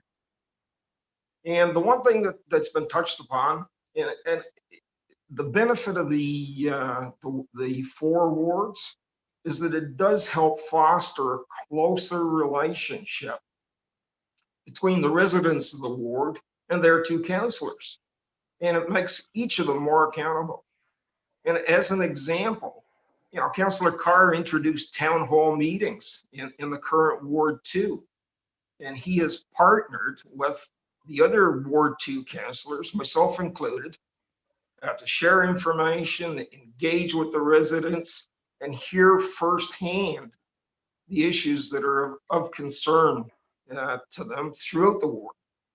And he's right, the current model is hybrid and urban and rural, and we hear it on both fronts. So the feedback, you know, this only came out last Thursday, and the feedback I've received over just 3 days has been great. I've had at least 24 emails or phone calls, people reaching out, and the majority of the feedback has been positive. And there's been some really good suggestions. One was to, rather than number the wards, if we go this route, we should name them. So for instance, East Hill, West Hill, and so on.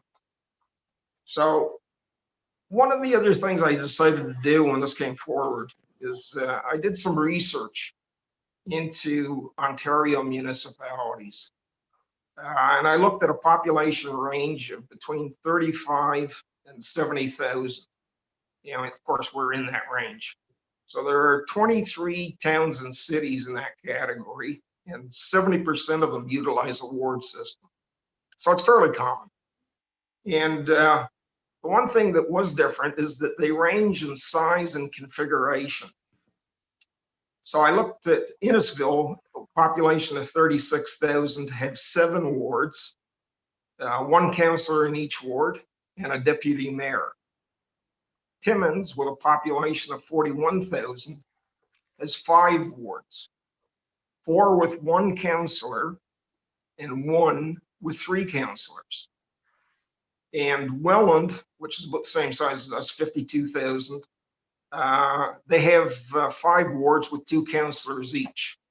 And similarly, Sault Ste. Marie, with a population of 73,000, they have 5 wards with 2 councillors each. So ward systems are also used in smaller communities.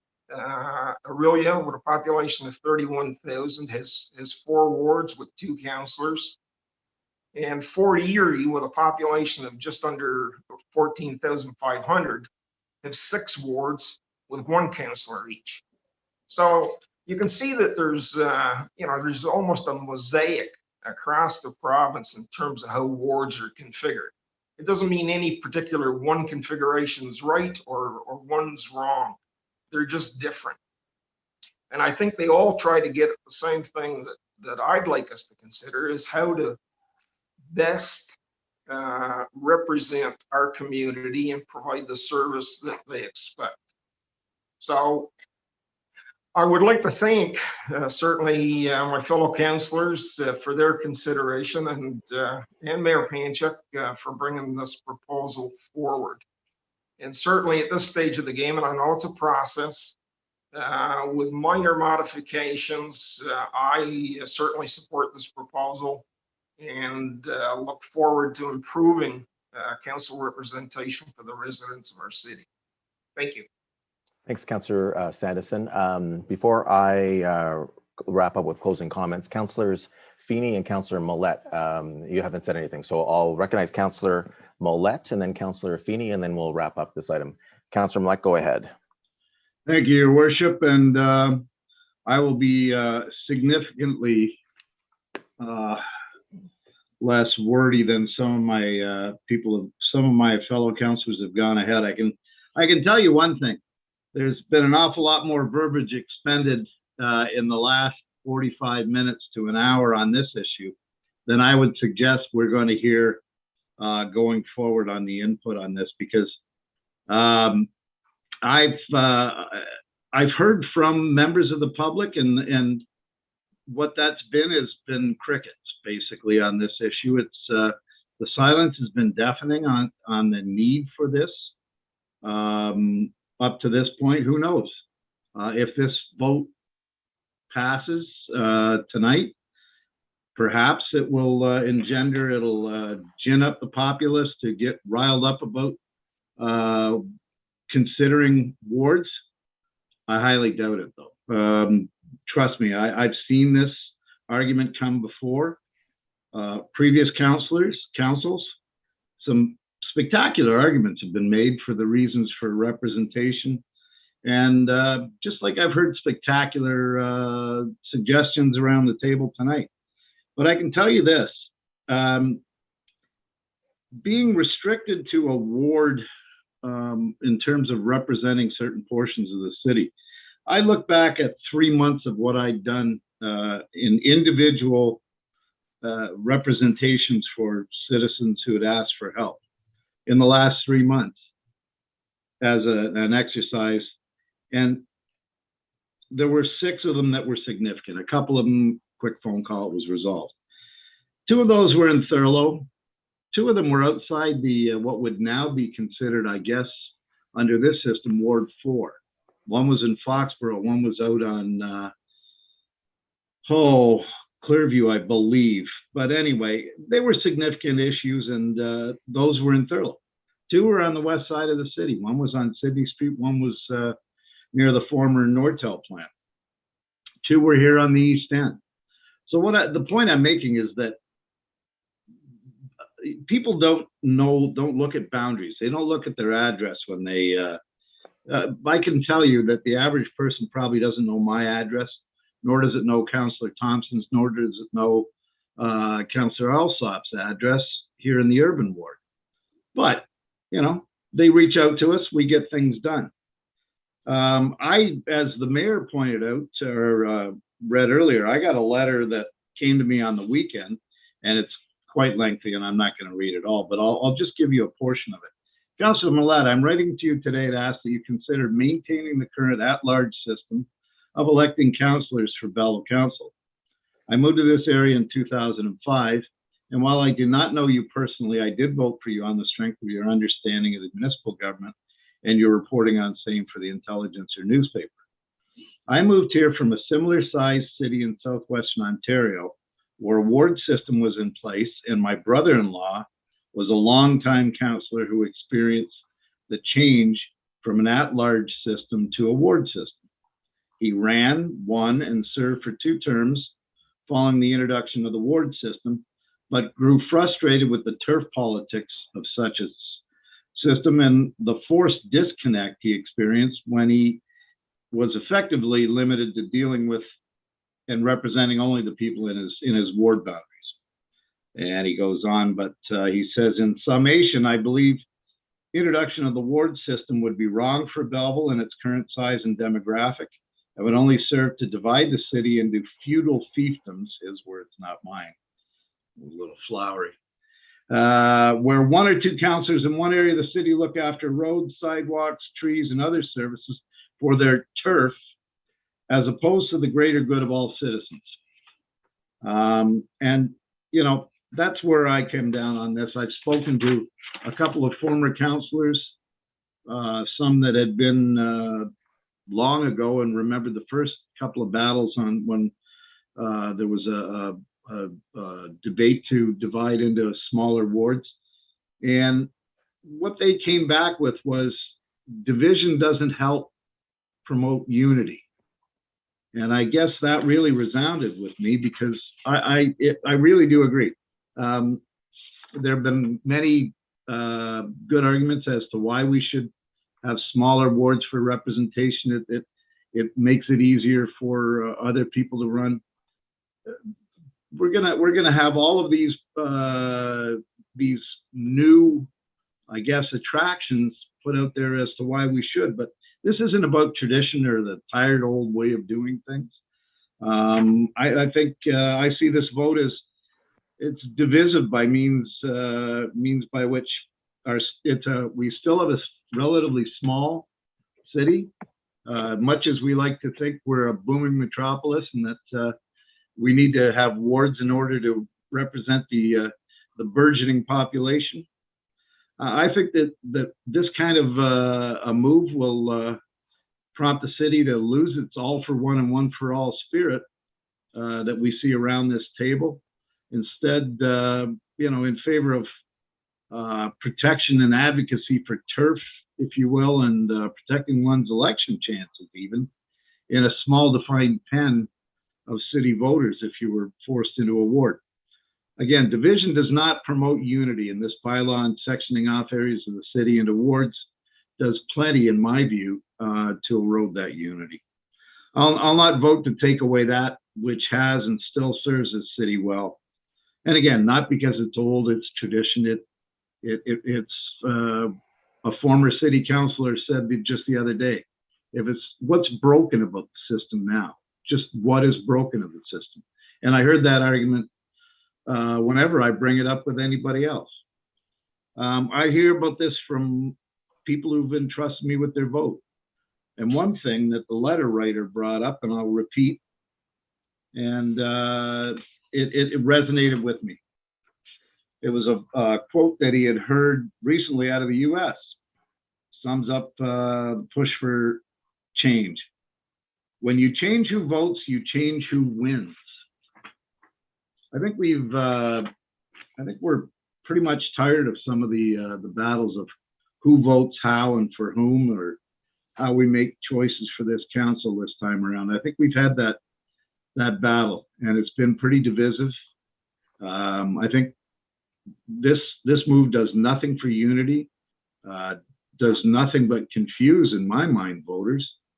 And I would predict that we will get nowhere near Councillor Alsop's required or hope for 3, 4, 5,000. I mean, this kind of thing just doesn't rile the voters to come out in big numbers. So don't look for a torch parade on this one. I'm going to vote against this, but looks as though it's going to go ahead. We can make our arguments known. And I thank the mayor. I thank staff for putting it together. I just think it's the wrong proposal for the wrong time. Thank you. Can I ask for a recorded vote? Thank you. Let's just. We're not there yet. We're not there. Let's let Councillor Feeney. I'll recognize Councillor Feeney and Councillor Sanderson.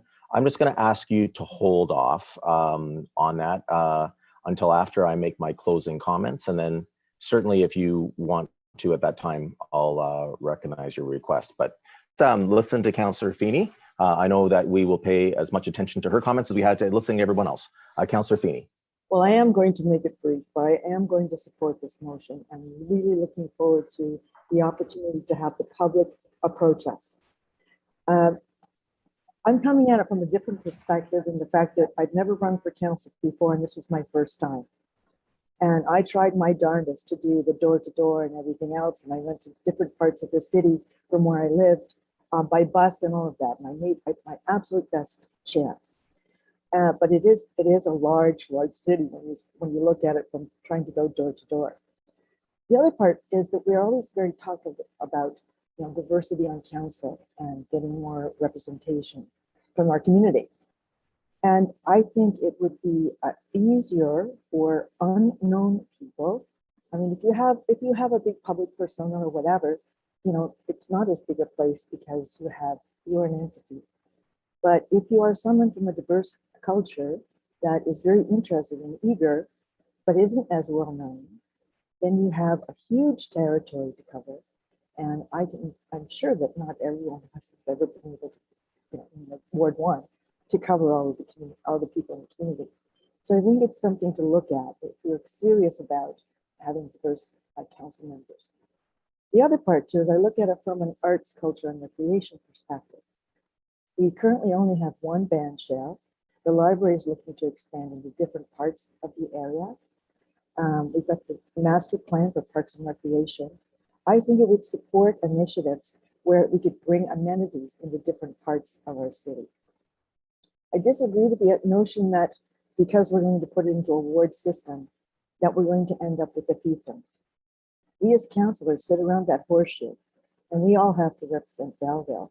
We may do certain parts of it specifically, but in our heart of hearts and our head is the fact that it is for the benefit of the total geographic region. So, and also the fact that this is just an initial discussion. and that we really want to engage and involve the public. So I'm going to vote for the motion on that basis. Thank you. Thank you very much, Councillor Feeney, and thank you all colleagues for all of your comments. You know, there was one question that I understood, and Councillor Thompson, you had asked about the 4-ward proposal and the population numbers. So if you look on that front page, which with the 4 maps, it talks about the number of dwellings and what they use for an estimate to extend it to how many residents. And that's based on the city's record. So that is not a number that I came up with. That's a number that was supplied to me by staff who deal with the mapping section, and there is some estimating that is required because, you know, when you deal with property owners, some have single detached homes, some have commercial establishments with no residents, some have multi-residential, and I think the number that, if I remember correctly, it's 2.35 is the number that they estimated with it. So it's not exactly right, but it's pretty good, and it certainly gives you an idea of the proportions for around there. And if you want to obviously speak with me more about that, I'd be happy to go through that. And you know, that was part, honestly, that was part of the biggest challenge looking at 8 individual wards, is that the population discrepancies or disparities were all over the map. And so, you know, I don't pretend that they are equal in the proposal of the 4 wards, but, you know, they're much more in line, particularly as we look at where we know the city is going to grow moving forward. So, you know, again, I want to thank everybody for their comments. You know, we all have different perspectives. That's why we are here. Residents want us to have different points of view and different perspectives and different backgrounds and experiences, and we come to the table. But, you know, if I can just in closing, cover a couple things that had come up. You know, there's a reason why, particularly as communities grow, they move towards the ward system. And as I said, it is proven to be effective. And it works well in other communities. You know, obviously the big centers like the Torontos and the Oshawas and the Kingstons and the Ottawas, they have had ward systems for many years. And some of them have individual ward systems because those communities are so large. But those councils make decisions for the whole city. You know, no one would sit back and say the City Council of Toronto was not interested in the best for the city.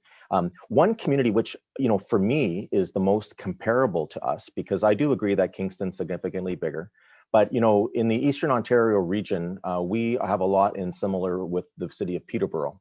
They are a little bit bigger than us, but they are part of the Eastern Ontario's Mayor's Caucus. Mayor Diane Tarian is currently the chair of the Eastern Ontario Mayor's Caucus.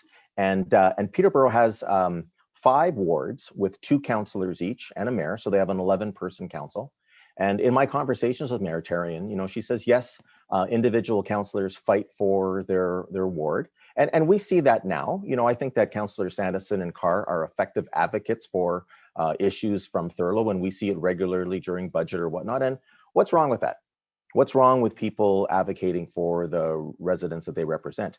But at the same time, we have a citywide vision. We have a citywide process, and it's important for us to do that. So, you know, I think that, you know, there's nothing saying that by considering this, that we're going to say that you cannot contact a councillor that does not live in your ward. And in the future, if we had a 4-ward system, residents would be free to contact whoever they wanted, and they can do that. Just like I've heard lots of people speak now about being a Ward 1 councillor and being contacted by people in Ward 2 and helping them out. And that is that's going to be the case. Working together on Belleville City Council has always been the case. And what that will continue, you know, as we go forward across any ward system that we deal with.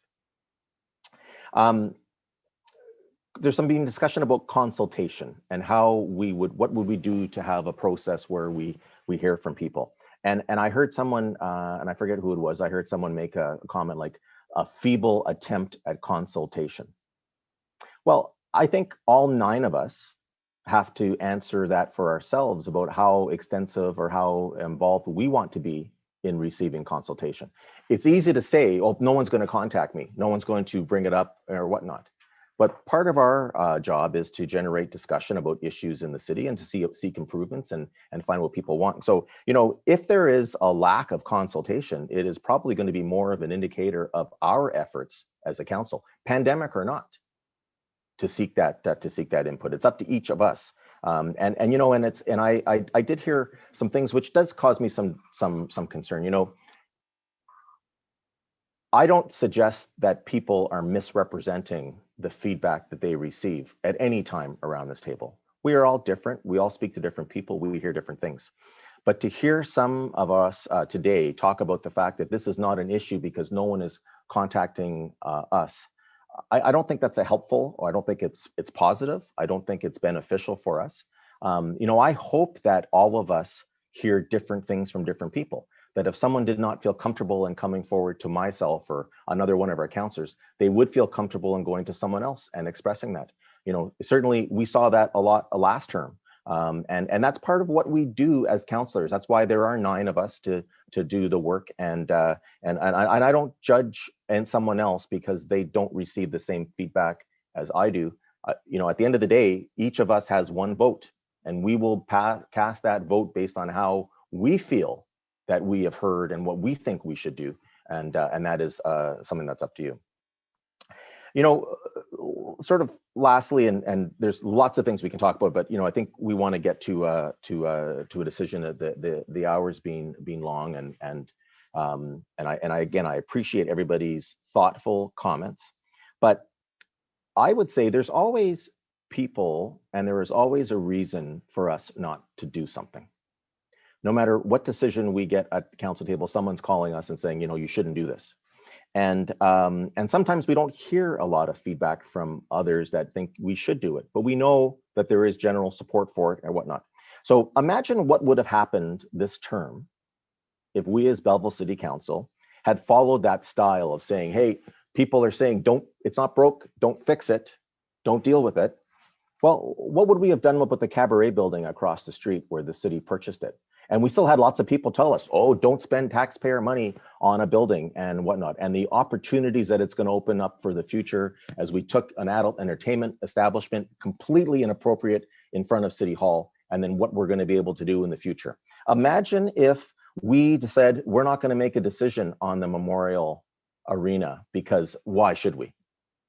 Imagine if we said that we don't want to have a housing summit and we didn't want to create the new community improvement plans, which are now being put into use, and we're seeing development. We see actually construction occurring in housing projects. Imagine if we would have said, we haven't heard anything from people, why do something about it?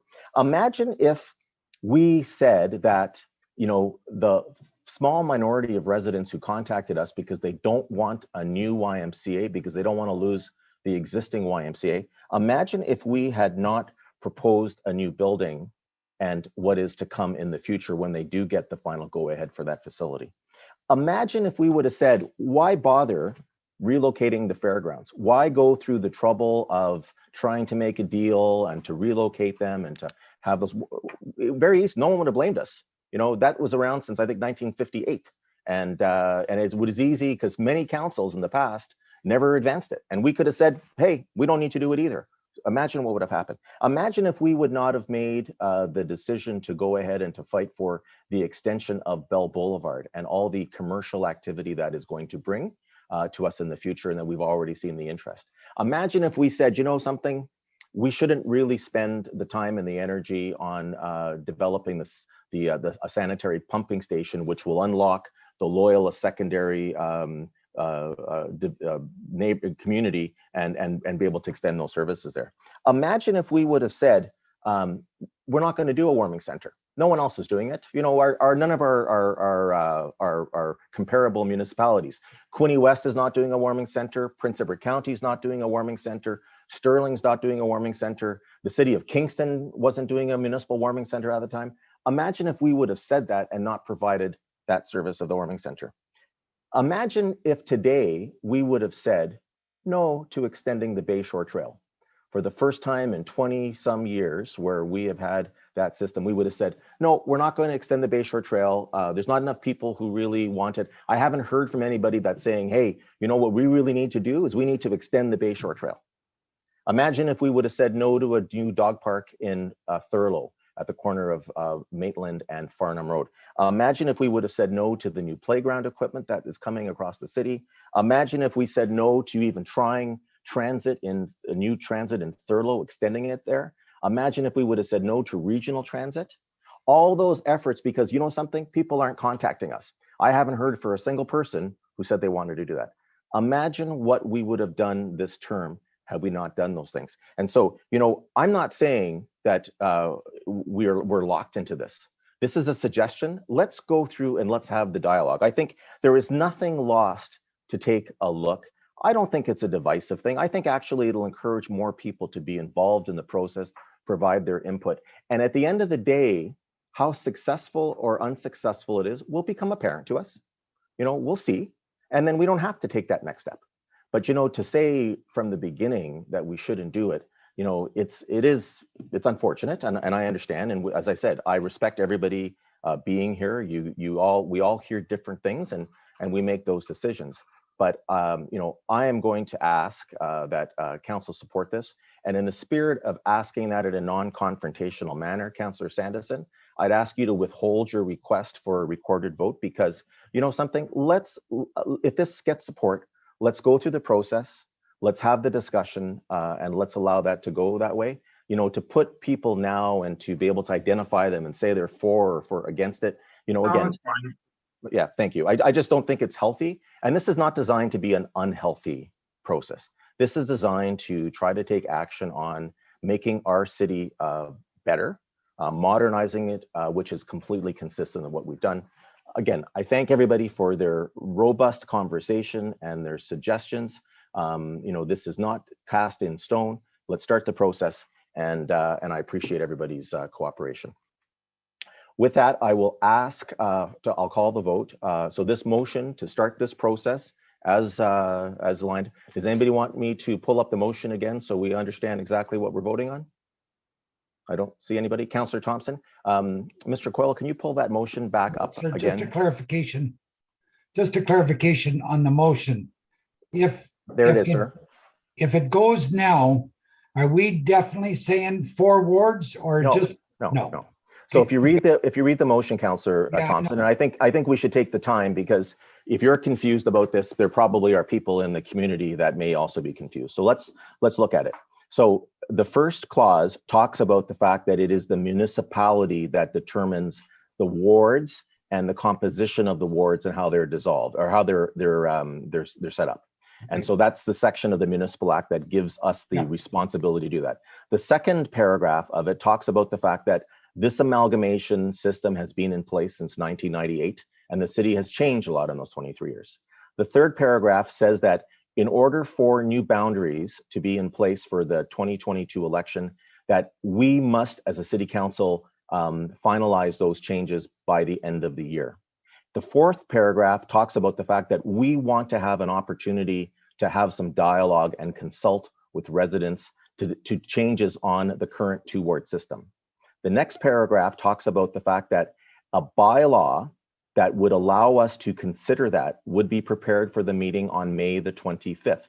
And that bylaw would come forward with a proposal to use this proposed 4-ward system. The next bylaw, the next paragraph, I'm sorry, Councillor Thompson, says that if that bylaw comes to the May 25th meeting, if we support this today, that'll be for first reading and first reading only. And it'll be immediately tabled until August the 9th to allow for that period of consultation.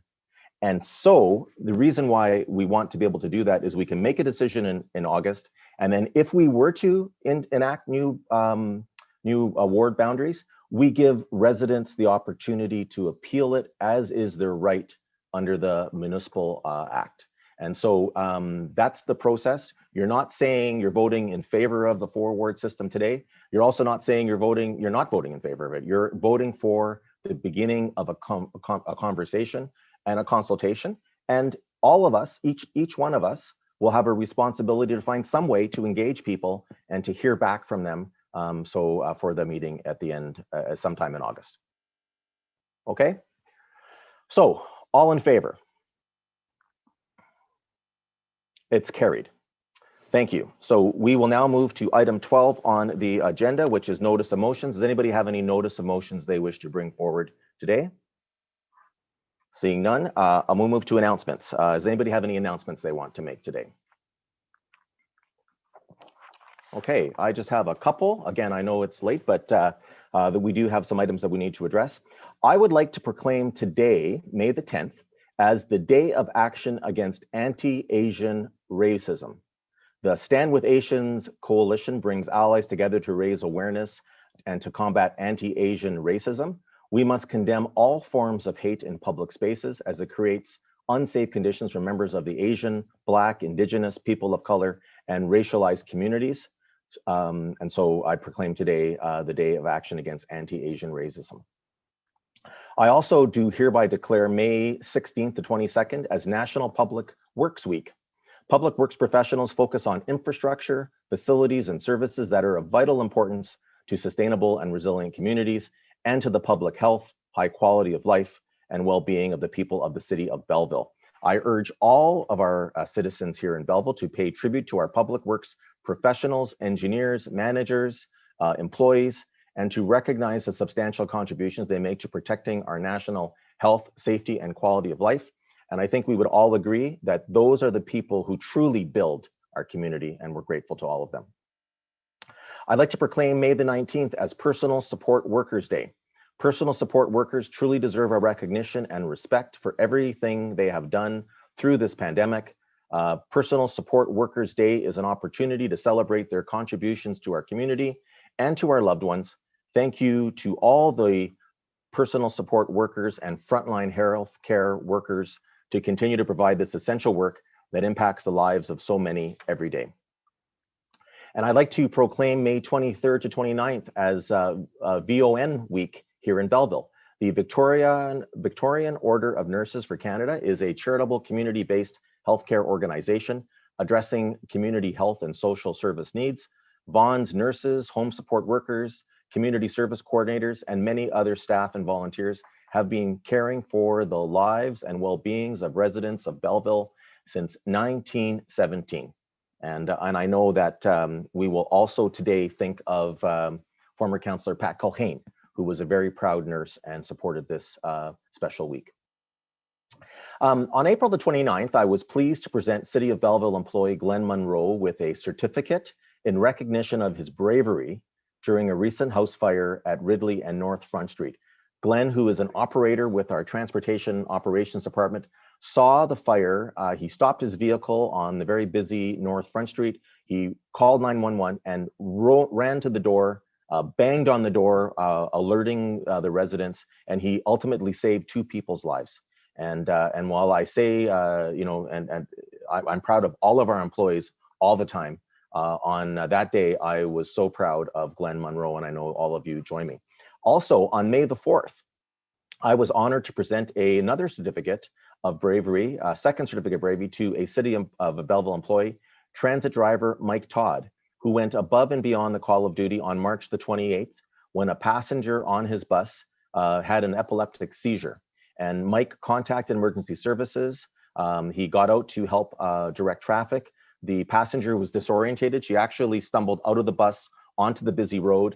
He was able to save her life and keep her safe until paramedics arrived. And again, as I said, I am so proud of all of our employees, but my goodness, are we not so proud of these 2 gentlemen for their actions on those days, and we thank them. On May the 3rd, I was pleased to attend a very important meeting as part of the Eastern Ontario Mayor's Caucus. We came together to discuss advocacy and next step regarding the Eastern Ontario Regional Network GIG project, which is a proposal to bring 1 gig of high speed to at least 95% of homes and businesses across Eastern Ontario, and including in our city of Belleville. With the recent announcements by both the federal and provincial governments contained in their respective 21-22 budgets, nearly $7 billion has been earmarked for improving access to high-speed broadband for rural and underserviced areas, including our region. And we've endorsed that. I've signed letters indicating our support, and we hope that they are successful. On May the 5th, I had the distinct pleasure of speaking to a local colony of 5 to 7-year-old beaver scouts. We discussed the kind of work that local governments do and what the beavers can do to be the best citizens they can be, and I really appreciate their invitation. I can tell you, colleagues, that the most exciting part of that meeting was when one of the beavers finally lost their front tooth that they had been working on for a week or so. And it is difficult to keep the attention of 5 to 7-year-olds for a period of time, but I certainly appreciate the fact that they've been meeting virtually through these COVID times, and they are great. The Quinte Trash Bash took place on this weekend on Saturday, May the 8th. The Quinte Trash Bash, held each spring for the past 20 years, over 20 years, brings people together to clean up roadsides, parks, and sidewalks in Belleville, Prince Edward County, Quinte West, and the Tyendinaga Township. We were happy that in spite of the current restrictions and a little bit of that wet weather, staff and volunteers were able to create a safe environment in order to continue this wonderful event. I want to extend our thanks and appreciation to Councillors Millette and Sanderson and their fellow members of the Green Task Force for their work along with city staff to set up this year's Trash Bash. Thank you to everyone who participated. And we don't just have to reserve beautifying our community to one day of the year. If anyone is missing a toilet seat cover, I found it when I was doing my work on Station Street and I turned it in, so just to let everybody know. Lastly, I want to recognize the tremendous donation made by the family of Sydney and Naomi Spiegel. Sid Spiegel is the founder of Crawford Metals and owns significant amounts of property here in our city. Their son, Ben, made a presentation on behalf of the family to the Future Hospice Quinte Care Center through their Heart and Home campaign. The Spiegels made an amazing donation of $250,000. You know, in 2019, Mr. Spiegel agreed to sell the former Cabaret adult entertainment facility in downtown Belleville to the city of Belleville because it was across from City Hall. That action was very kind from the family, as it will allow us to redevelop that site in a more appropriate manner than what the previous use was. This further donation to Hospice Quinte is a continuing example of their generosity and faith in our community. Thank you again very much to the Spiegel family, and we look forward to the new hospice facility opening this fall. So thank you, colleagues. With that, I will ask for that bylaw number 2021-108, a bylaw to confirm the proceedings of council at its meeting held on May the 10th, 2021, be read a first, second, and third time, and finally passed this 10th day of May, 2021. May I have a mover and a seconder? Councillor Feeney and Councillor Alsop. All in favor? It's carried. A motion to adjourn. Councillor Feeney and Councillor Alsop.